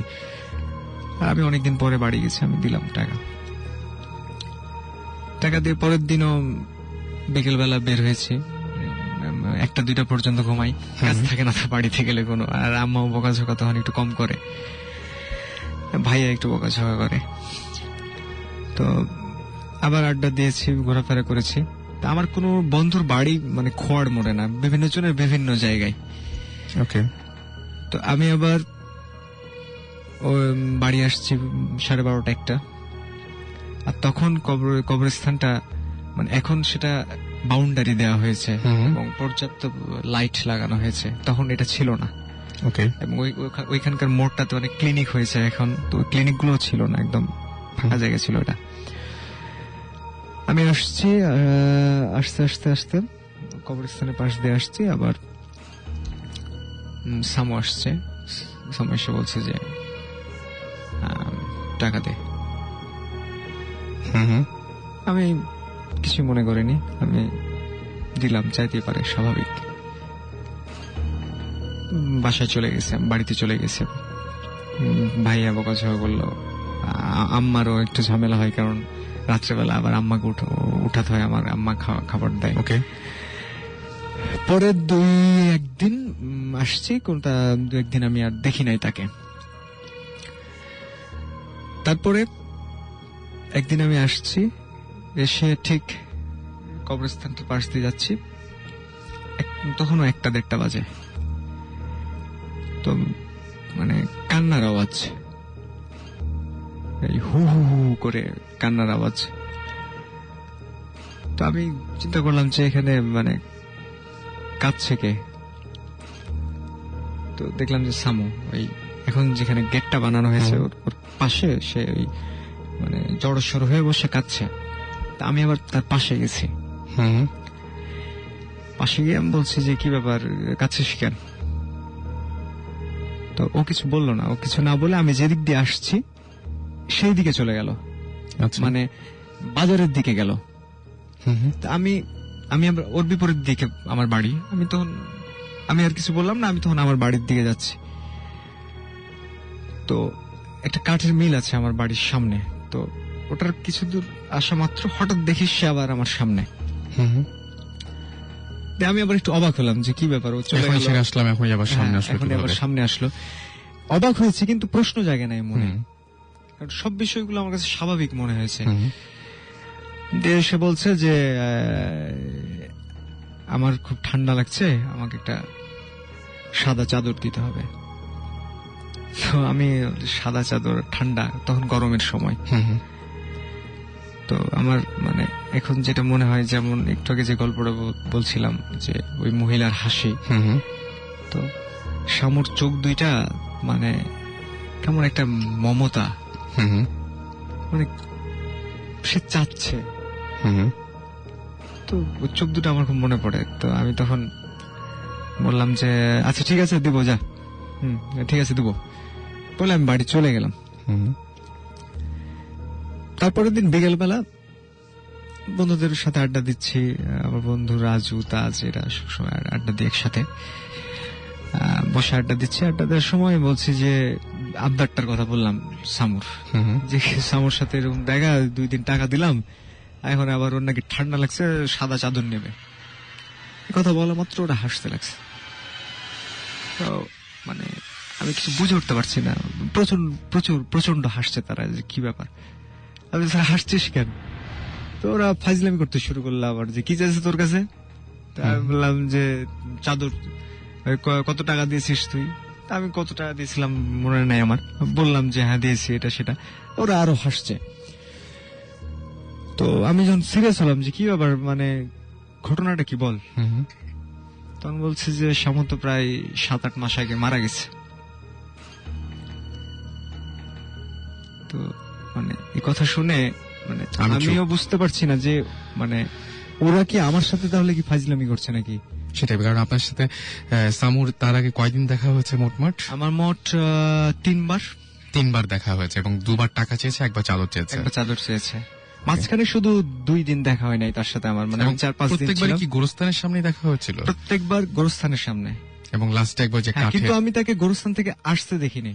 আচ্ছা, মানে তার আশাটা হয়েছে হঠাৎ, সে কোথা থেকে কোন দিক থেকে আসছে এটা আমার মনে হয়নি। আর মনে হয়নি এই কারণে যে একটা পাগল মানে আসতেই পারে, আমার কাছে সেটা মনে হয়েছে। তো ওরা যখন বললো যে মানে সামু মারা গেছে, তখন আমি আমার ঘটনাটা মেলাতে পারলাম না, তখন আমি মানে কাউকে বিশ্বাস করাতে পারলাম না যে বিষয়টা আসলে আমার সাথে এই ঘটেছে। তো আমি তাদেরকে ঘটনা খুলে বললাম। ওদের মধ্যে হয়তো কেউ বিশ্বাস করলো, কেউ করে নাই। কিন্তু এখন পর্যন্ত আমি যখন মানে যাই বাড়িতে, তো অনেকেই নাকি, আমি নিজে শুনেছি, আমাদের এক কাকা আমাদের এই পাড়ার, উনিও বলেছেন আমাকে যে সামুকে নাকি মানে ওকে দাফন করা হয়েছে আমাদের কবরস্থান, মানে রহনপুর কবরস্থানে, খড়মোর কবরস্থানে। তো দেখা যায় নাকি যে সামু ওই কবরের ওপরে বসে জিকির করছে। আচ্ছা, তো এই ঘটনাটা মানে আমিও চাই যে এটা কেউ যদি ভুল প্রমাণ করে দিতে পারতো আমাকে, যে না তুমি ভুল দেখেছো, বা তোমার এই জিনিসগুলো ঘটেনি আসলে, হ্যাঁ, যে আসলে আপনি অনেক খুশি হতেন। আমিও অনেক খুশি হতাম যে আমার ভয় লেগেছে বা আমি খুব ভয় পেয়েছি বা আমার খুব খারাপ লেগেছে তা না, আমার ভালো লেগেছে যে একটা মানুষ দেখা দিয়েছে আমার কাছে কিছু চেয়েছে, আমার সেটা মানে ভিতরে ভালো লেগেছে। কিন্তু যখন মানুষ বলে যে না এসব কিছু না, এটা তুমি ভুল দেখেছো, এখন দেখেছি তো আমি, বুঝবেন আপনি, মানে একদম আপনি কি করে বুঝবেন যে আমি ভুল দেখেছি না ঠিক দেখেছি? দেখেছি তো আমি, এবং আমি দেখেছি, আমি সামুকে দেখেছি এবং সে এসেছে। এবং আমিও চাই যদি কেউ এটা প্রমাণ করে দিতে পারে যে না আসলে তুমি দেখোনি, কারণ আমার কাছে তো এখন এটা রহস্য হয়ে আছে যে কেন আপনি একদমই বিলিভ করতেন না ব্যাপারগুলো যে এরকম হতে পারে বা এর ধরনের কিছু। সুতরাং এমন না যে মানে একটা জিনিস পরপর 3বার ঘটেছে আপনার কাছে, এবং আপনি জানতেন না যে লোকটা জীবিত না মৃত। হ্যাঁ, আমি জানতাম না, কারণ হচ্ছে যে একটা পাগল বেঁচে আছে না মারা গেছে, এটা একটা বন্ধুদের আড্ডার ভিতরে এটা একটা কোনো ইম্পর্টেন্ট বিষয় না। তো যখন আমি শুনলাম যে প্রায় 7-8 মাস আগে সামু মারা গেছে, তখন মানে আমি থান্ডার হয়ে গেছেন যে এটা কিভাবে সম্ভব হলো। আমি কি বলবো, মানে বোঝাতে পারছি না যে এটা কি করে সম্ভব। যদি আসলে প্রত্যেকের জীবনে এরকম একটা করে ঘটনা ঘটতো, তাহলে হয়তো বোঝানো যেত যে না ভাই যা দেখেছি, মানে এটা বলে বোঝানো যাবে না। মানে অ্যাকচুয়ালি অনেকে হয়তো এরকম ভাবে বলেন, এই ধরনের কোয়েশ্চেন করেন। আসলে ব্যাপারটা হচ্ছে কি যে আমরা কাউকে বিশ্বাস করতে তো বসিনি, তবে সত্যি কথা কি যে আমরা কোনো কিছু চোখ দিয়ে না দেখলে আসলে বিশ্বাস করতে আমাদের ঝামেলা হয়। কিন্তু আমি এখন দেখতে পাচ্ছি আমার সামনে উনি বসে এতক্ষণ সেই ঘটনাটা বলছিলেন, আমার একদম সামনে। সুতরাং যদি তিনি মানে হিসেবেই বলতেন তাহলে হয়তো বোঝা যেত, কারণ এক্সপ্রেশন গুলো খুব অদ্ভুত টাইপের ছিল। এবং আপনার সাথে নিশ্চয়ই সুসম্পর্ক ছিল এবং কয়েকজন মানুষের মধ্যে আপনি একজন পরিচিত মানুষ, মানে খুবই কাছের মানুষ ভাবতো আপনাকে। এবং রাসেল ভাই আমি মানে একটা কথা বলতে চাই যে আমার দাদা একজন পণ্ডিত মানুষ ছিলেন এবং উনি একটা স্কুলের প্রাইমারি স্কুলের হেডমাস্টার ছিলেন এবং উনি ঘোড়ায় চড়ে স্কুলে যেতে আগের মানুষ যেটা করতো, অনেক লম্বা ছিলেন এবং হাদিস কোরআন এই সমস্ত সবকিছু ওনার পবিত্র কোরআন ওনার নখদর্পণে ছিল, মানে এতটা উনি মানে ইসলাম নিয়ে থাকতেন। আমার দাদাকে দেখতাম যে উনি ঘুমিয়ে আছেন, শুয়ে থাকতে থাকতে হঠাৎ মানে থাপ্পড় মারছেন এভাবে শূন্যে, আচ্ছা, বা লাথি মারছেন শূন্যে। জিজ্ঞেস করতাম দাদা কি হয়েছে, বলছে ওরা আমাকে খুব ঝামেলা করে, আমাকে খুব জ্বালায়। মানে কে জ্বালায়? জিনরা জ্বালায়, এই জন্য উনি মার দিয়ে সরাচ্ছেন। আমার কাছে যেটা প্রশ্ন হলো যে আমার দাদা বা আমার মা বা আমার চাচি আমাকে কেন একটা ভুল জিনিস বলবেন বা কেন একটা মিথ্যা কথা বলবেন যে আমি এটা দেখেছি, যে আমি দরজা খুললাম আমার দাদা ঢুকলো, পিছন দিকে গিয়ে দেখে যে না দাদা ঢুকে নাই, এটা আমার চাচি আমাকে কেন বলবে? Very true. রিপন এবং পীযূষ আমাদের SMS করেছেন এবং তারা বলছেন যে আচ্ছা তাসবির SMS করেছেন ফ্রম রাহানপুর এবং তিনি বলছেন ঘটনা অনেক ক্রিটিক্যাল। যে ঘটনাটা আপনি বললেন সেই ঘটনাটা আসলে অনেক ক্রিটিক্যাল ঘটনা এবং তারা বললেন যে সামু পাগলা অনেক ভালো ছিল, তার মানে উইচ ইজ মানে কি বলবো যে সত্যি যে ব্যাপারটা সেটা আরো একবার বুঝে নেন আপনারা সবাই। এবং তিনি বলছেন থ্যাংক মানিক ভাইয়া। আমার মানে আমাকে ওখানে মানিক নামে সবাই চেনে, তো ওখান থেকে SMS-টা এসেছে তাসবির নামে কেউ একজন SMS করেছেন এন্ড তিনি বলেছেন যে ঘটনা তাকে নিয়ে যে ঘটনাগুলো সে ঘটনাগুলো আসলে ক্রিটিক্যাল এবং সামু পাগলা যে অনেক ভালো ছিল সেটা তিনি বলছেন। সো সবকিছু আসলে এরকম ভাবে উড়িয়ে দেওয়া যায় না, সবকিছু উড়িয়ে দিতে নাইও। মানে আমার যেটা মনে হয় যে আপনার বিশ্বাস অবিশ্বাস যাই হোক না কেন এটা আসলে কোনো তর্ক করার মতো বিষয় না। আমি শুধু এটুকু বলবো যেটা সত্যি না মিথ্যা এই বিষয়টা নিয়ে তর্ক করার কিছু নাই। আসলে আপনার ইচ্ছা হলে আপনি বিশ্বাস করবেন, না ইচ্ছা হলে বিশ্বাস করবেন না, এবং বিশ্বাস করা বা বিশ্বাস না করাটাও কিন্তু জরুরি না। ব্যাপারটা হচ্ছে আপনার যদি জানতে ইচ্ছা করে আপনি জানলেন। হ্যাঁ, মানে আমি কিন্তু কোনোদিন আপনার এই প্রশ্নের উত্তর দেবো না যে আমি বিশ্বাস করি কি বিশ্বাস করি না, সেই প্রশ্ন এখানে আসছে না। সো ব্যাপারটা এরকমই আর কি। যাই হোক, আপনার যদি কোনো অভিজ্ঞতা থাকে তাহলে অবশ্যই আপনি শাউট লিখে স্পেস দিয়ে আপনার নাম লিখে স্পেস দিয়ে আপনার মেসেজটা লিখে পাঠিয়ে দিতে পারেন 9840 নাম্বারে। অ্যান্ড রিয়েলি আপনাদের থ্যাঙ্কস জানাচ্ছি যে বছরের শুরুর দিনটাতে আপনারা সবচাইতে বেশি মানুষ যে শুনছেন আপনাদের SMS দেখে বুঝতে পারছি আমরা সেটা। আমি দেখতে পাচ্ছি এখন আমাদের SMS করেছেন শিমুল এবং তিনি বলেছেন যে আচ্ছা সামু কি ইসলামিক শরিয়ত মতে চলতেন কিনা তিনি এটা জানতে চেয়েছেন। ব্যাপারটা হচ্ছে মানে সামুকে আসলে ধর্ম পালন করতেন কিনা এটা জানতে চেয়েছেন, যে সেটা ইসলাম হোক বা হিন্দু হোক যাই হোক না কেন। না, উনাকে কখনো দেখি নাই মন্দিরেও যেতে কিংবা মসজিদেও যেতে। ম্যাক্সিমাম সময় দেখতাম যে চুপচাপ ওই মুনি ঋষিরা যেভাবে বসে সেভাবে বসে নিজের সাথে নিজে কথা বলছে। ওকে, সেটাই স্বাভাবিক যে একজন মানুষ যাকে সবাই পাগল হিসেবে জানে তার পক্ষে আর এর চাইতে মানে কি বলবো যে অন্য কোনো স্পেসিফিক কোনো কিছু করার প্রশ্ন খুব একটা বেশি আসছে না।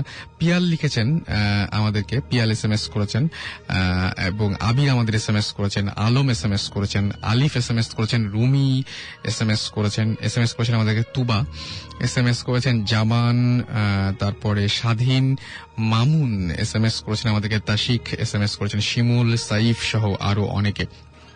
সো সবাইকে থ্যাঙ্কস জানাচ্ছি আরো একবার SMS পাঠানোর জন্য। এবং SMS গুলো হয়তো পড়া হচ্ছে না, কিন্তু সেই SMS গুলো সযত্নে আমাদের কাছে সংরক্ষিত থাকবে। এটা নিয়ে আপনি একদম চিন্তা করবেন না, এটা আপনি একদম পুরোপুরি ধরে নিতে পারেন।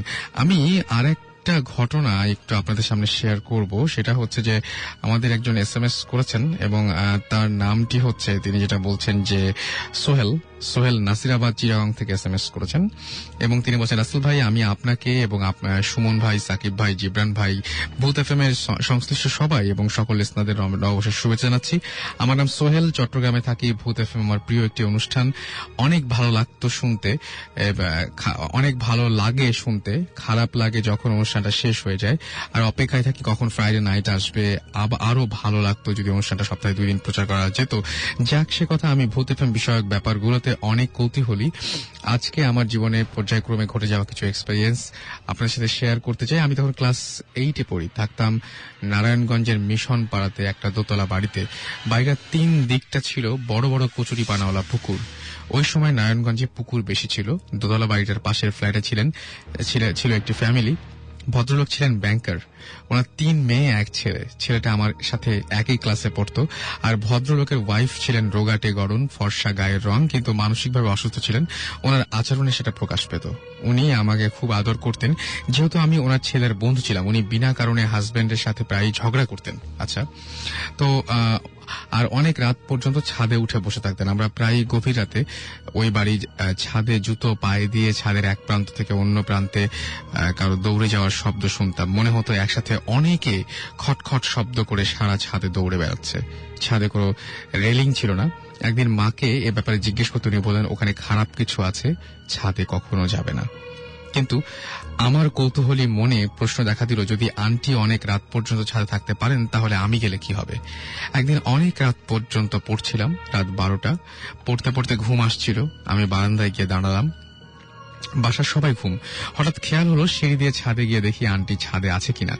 যদি থাকে কিছুক্ষণ গল্প করব। সিঁড়ি বেয়ে উপরে উঠে দেখি আন্টি ছাদের একপাশে, যেখানে উনি প্রতিদিন বসে থাকেন পুকুরের দিকে মুখ করে, ওখানটায় বসে আছেন, চুলগুলো পিঠের ওপরে ছড়ানো।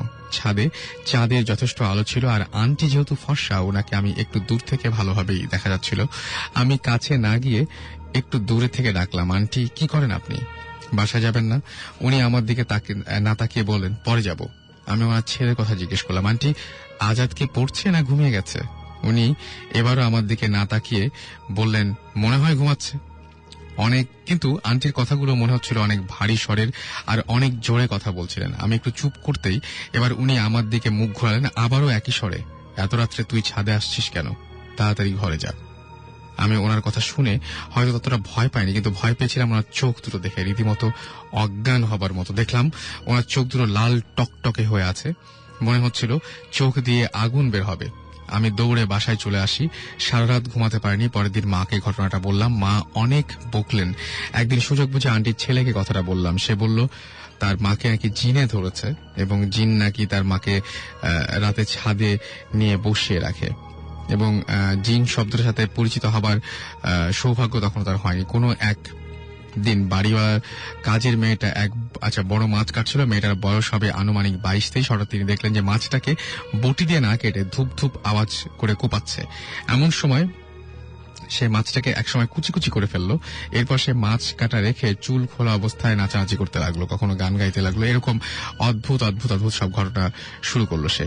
এবং একজন এই ধরনের কিছু ঘটনা সেই বাসায় ঘটতো তিনি উল্লেখ করেছেন।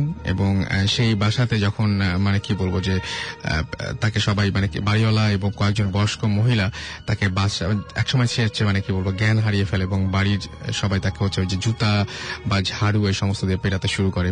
এরকম ধরনের ঘটনা সেই বাড়িতে ঘটতো। এবং ব্যাপারটা হচ্ছে এরকম অনেক ঘটনাই তিনি গল্পটা ছিল অনেক বড়, আজকে অত সময় নেই, আমি শেষ করবো হয়তো অন্য কোনো একদিন। তার আগে আমাদের যেহেতু গেস্ট আছে, আমরা গেস্টের কাছে ফিরে যাই। এই ঘটনাগুলো তার সাথে ঘটেছিল। আমি দেখলাম যে ঘটনাটা শেষ হওয়ার আগে আরেকটা নতুন ঘটনা শুরু হয়েছে। আপনার একটা ঘটনা আছে কক্সবাজার নিয়ে, আপনি বলছিলেন। আপনার নামটা আরেকবার বলবেন? আমার নাম দেবাশিস পঙ্কজ। রাইট, পঙ্কজ, আপনার কিছু ঘটনা আছে, আমরা সেই ঘটনাগুলো খুব সংক্ষিপ্ত আকারে ছোট ছোট করে শুনতে চাই। তো ঘটনাটা হচ্ছে প্রায় 2 বছর আগের ঘটনা। আমি কক্সবাজার যাই। তো যাওয়ার পরে আমি একা যাই ওইবার। তো একটা সিএনজি নিয়ে বের হই। বের হওয়ার পরে ওই হিমসুরির দিকে যে এইটা আছে, রাস্তাটা আছে, ওই রাস্তা দিয়ে যাওয়ার সময় আচ্ছা, আমি খালি একটা কথা বলবো যে ওই ঘটনাটা শেষ করে দিই আমি, যে কাজের মেয়েটাকে যখন পেটাতে শুরু করলো, কাজের মেয়ে কিছু কিছু গেস করতে পারতো। যেমন বাড়িওয়ালার বড় ছেলের বউ প্রেগনেন্ট ছিল। হ্যাঁ, বাড়িওয়ালার বড় ছেলের বউ প্রেগনেন্ট ছিল, এবং তিনি একদম জাস্ট সেই কাজের মেয়েটাকে বলে দিয়েছিল যে আপনার নাতনি হবে। এবং বেশ কিছু, এবং তারপরে দেখা যায় যে অজ্ঞান হওয়ার পরে যখন সে জাগতো আবার, তখন কিছু বলতে পারতো না, এবং সে বললো আমার কি হয়েছিল, খালা গায়ে এত ব্যথা কেন, এরকম টাইপের। এবং সেই মেয়েটার কথা ঠিক হয়েছিল, এবং সত্যি সত্যিই তার ছেলের তার নাতনি হয়েছিল আর কি। তো এই ব্যাপারগুলো খুব মিরাকল, এই ব্যাপারগুলো ঘটে মানুষের জীবনে, কোনো উত্তর নেই কেন ঘটে আমরা জানি না। শুরু করি আমরা আবার। তো আমি ওইবার কক্সবাজারে একা যাই। তো যাওয়ার পরে ওই 4টার দিকে আমি হিমছড়ির দিকে একটা সিএনজি নিয়ে যাই। তো যাওয়ার পরে ওই হিমছড়িতে কিছুক্ষণ স্টে করার পরে প্রায় যখন সন্ধ্যা হয়ে আসছিল তখন আমি ব্যাক করি ওই সিএনজিতেই। তো ওটা রিজার্ভ করা ছিল। তো ব্যাক করতে করতে আমি ছবি তুলতেছিলাম, ওই সিএনজি রানিং কিংবা দাঁড়ানো এইভাবে ছবিগুলো তুলতেছিলাম। ওকে।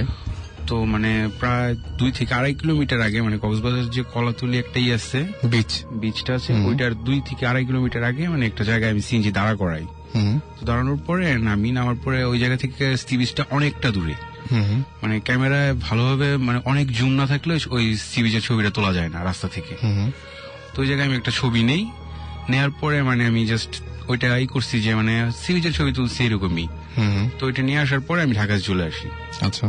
তো আসার পরে ওই এটা ছবিটা আমি দেখি কম্পিউটারে, যখন এডিট করার জন্য আমি দেখি, তো দেখার সময় দেখি যে ওই জায়গায় একটা কাঠের গুঁড়ি আছে, তো আরেকটা মানুষের মতো অবয়ব, মানে একটা মহিলার মতো কিংবা মেয়ে যেটাই বলা যাক ওই রকম একটা কিছু। ওকে।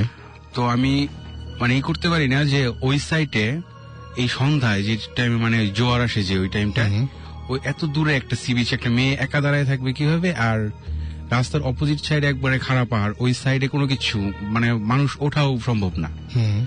এক হয় আপনার ইয়েতে রোডে উঠতে হবে, রোডে ওইটা 2-2.5 কিলোমিটার মাঝখানে যারা ওইদিকে চলাচল করছে তারা জানে যে ওইদিকে কোনো বাড়ি ঘর নাই। একটা মেয়ে একা কেন থাকবে, একটা মেয়ে কেন একা ওই জায়গায় দাঁড়িয়ে থাকবে, এটা আমার কাছে মানে আমি দেখার পরে রাত্রে দেখছি, এখন পরে মানে কি বলবো ভয়ই লাগছে আমার কাছে ওইটা। আপনি যদি পারেন তাহলে আমাদের ছবিটা ভূত এফএম এর যে কি বলবো যে ভূত এফএম এর যে গ্রুপ আছে সেখানে ইচ্ছা করলে, আবার রেডিও ফুর্তির যে পেজ আছে সেখানে আপনার ইচ্ছা করলে আমি ছবিটা নিয়ে আসতে চাইছিলাম, বাট আমার মনে ছিল না ছবিটা। আপনি আপলোড করে দিতে পারেন যে কোনো সময়, কোনো সমস্যা নেই, আপলোড করবো। ওকে।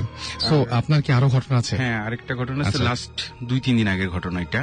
বাবা, একদম টাটকা। হ্যাঁ, ওইটা আমি বসুন্ধরার পিছনে একটা বাসায় থাকতাম।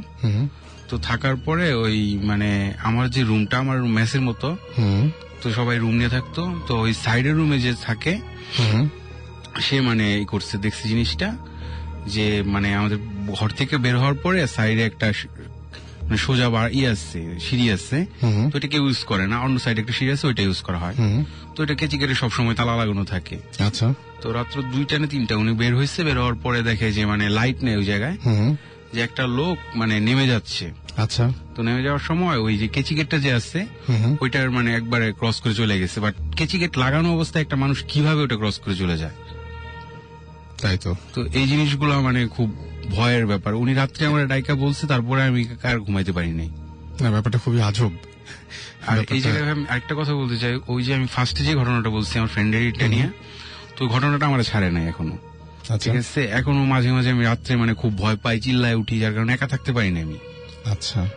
তো এই ঘটনাগুলো। আর ওটা কি আপনার মানে আপনি যে বললেন যে সেই ভ্যান এবং আপনার সেই বন্ধু, এই দুজনেই আপনার কাছে এখনো মানে রাত্রেবেলা ডিস্টার্ব করছে? তারা যে ফিরে আসে, আমি তো মানে জাস্ট ওই দিনের পরে আর তাদের মানে সরাসরি কিছু দেখি নাই, বাট আমি মানে তাদের অনুভূতিটা অনুভব করি। আমার যেটা মনে হয় যে যে আপনি যেহেতু একটা ঝামেলা ছিলই বলছেন, মন থেকে একটা মানে কি বলবো যে একটু সরি টরি বলে ফেলেন। সরি এটা করে নিচ্ছি, কিন্তু তারপরেও মানে এরকম হয় মাঝে মাঝে। ওকে। আরেকটা ঘটনা আছে, এটা আমি কি বলবো, আজকে মনে হয় আর ঘটনা না শুনি আমরা, ছোট্ট একদম একটু। আচ্ছা। এটা হচ্ছে আমাদের যে বাড়ি আছে মুক্তাগাছাতে, তো ওই জায়গায় একটা রাজবাড়ি আছে, ওই রাজবাড়ির ভিতরের ঘটনা। আচ্ছা। এটা অনেকেই শোনে।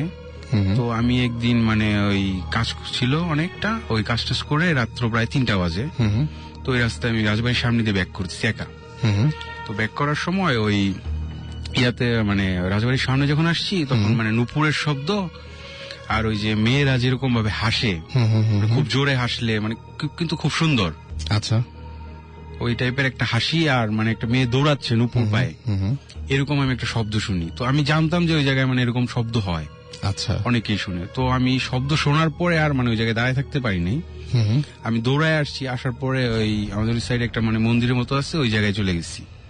তো ওই জায়গায় যে গার্ড থাকে, সে মানে অনেকক্ষণ আমরা বসায় রাখছে, ঘাইমা ঠাইমা, মানে আমি একদম ওই যে বেহুশ হওয়ার যে মানে সেন্সলেস হয়ে যাওয়ার যে একটা অবস্থা, এরকম অবস্থা হয়ে গেছিল। ওকে, তার মানে ওই ঘটনা এবং ওই আপনি আমাকে বলছিল না যে ওই জায়গাটা ইনভেস্টিগেট করার জন্য হ্যাঁ, ওখানে অনেক আমি ওটা ঘটনা ই আছে। করতে চাই। ডেফিনেটলি আমরা জানাবো ভৌত স্ট্রিমকে, তারা নিশ্চয়ই সেই বিষয়ে কোনো উদ্যোগ নিবে। থ্যাংক ইউ আপনাদের সবাইকে এত কষ্ট করে আমাদের সাথে স্টুডিওতে এসে আপনাদের এক্সপেরিয়েন্স শেয়ার করার জন্য। বুঝতেই পারছেন যে আমরা কিছুক্ষণের মধ্যেই আমরা শেষ করতে যাচ্ছি আমাদের আজকের ভূত এফএম। সো সবাই যারা এসএমএস করেছে তাদের নামগুলো আরেকবার উল্লেখ করতে চাই। বাপ্পি এসএমএস করেছেন আলামিন, শুভ, আব্দুল এসএমএস করেছেন, রাফি, রাজু, সুহানা এসএমএস করেছেন, আশিক মৌ রাজশাহী থেকে, তুর্য, সাদিয়া এবং এসএমএস করেছেন আমাদেরকে। এছাড়াও রুদ্র এসএমএস করেছেন আমাদেরকে। আচ্ছা, শাহালম মোহাম্মদ, আচ্ছা মোহাম্মদ এসএমএস করেছেন আমাদেরকে। আচ্ছা এসএমএস করেছেন ফাঁকি, আচ্ছা এসএমএস করেছেন আমাদেরকে সিভলি সহ আরো অনেকে। সো আমি সবাইকে থ্যাঙ্কস দিচ্ছি সবাইকে এতগুলো এসএমএস আমাদের করার জন্য। And stay tune to radio Foorti. আর যারা বড় করে বা আমাদের এই স্টুডিওতে এসে আপনার এক্সপেরিয়েন্স শেয়ার করতে চান, তারা যেটা করতে হবে, ভূত এফএম BHOOT ভূত FM@radiofurti.fm এ আপনি আপনার ইমেইল পাঠিয়ে দিতে পারেন। ইমেইলের সাথে অবশ্যই আপনার নাম, ঠিকানা এবং ফোন নাম্বার, অবশ্যই যে ফোন নাম্বারটা সবসময় চালু আছে সেই ফোন নাম্বারটা লিখে আপনি আমাদেরকে জানাতে পারেন এবং সেই সাথে মেইলে উল্লেখ করবেন যে আপনি কি চান যে আপনার এটা পড়ে শোনানো হোক, নাকি আপনি উপস্থিত হতে চান বা অর্থাৎ এখানে প্রেজেন্ট থাকতে চান। আর যারা চান যে পড়ে শোনানো হবে, তারা ইচ্ছা করলে আলাদা একটা ওয়ার্ড ফাইলে বাংলায় আপনার সেই এক্সপেরিয়েন্সটা লিখে দিতে পারেন, যেটা আমাদের জন্য সহজ হয় বোঝার জন্য। যদি ইংরেজিতে চান তাহলে একদম ইংরেজিতে লিখে দিবেন। এনিওয়েজ, চলে যাব আজকের মতন এই ভূত এফএম ছেড়ে। ফিরে আসবো আবারও আগামী সপ্তাহে। সেই পর্যন্ত আমি সবাইকে বলবো যে সবাই ভালো থাকুন, সুস্থ থাকুন, সুন্দর থাকুন এবং বেশি বেশি করে সাহস সঞ্চার করুন আগামী ভূত এফএম এর জন্য। সেই পর্যন্ত সবাইকে অনেক অনেক ধন্যবাদ জানিয়ে এবং আগামী শো অর্থাৎ আগামী ভূত এফএম আমন্ত্রণ জানিয়ে শেষ করছি আজকের মতো। খোদা হাফেজ, টাটা।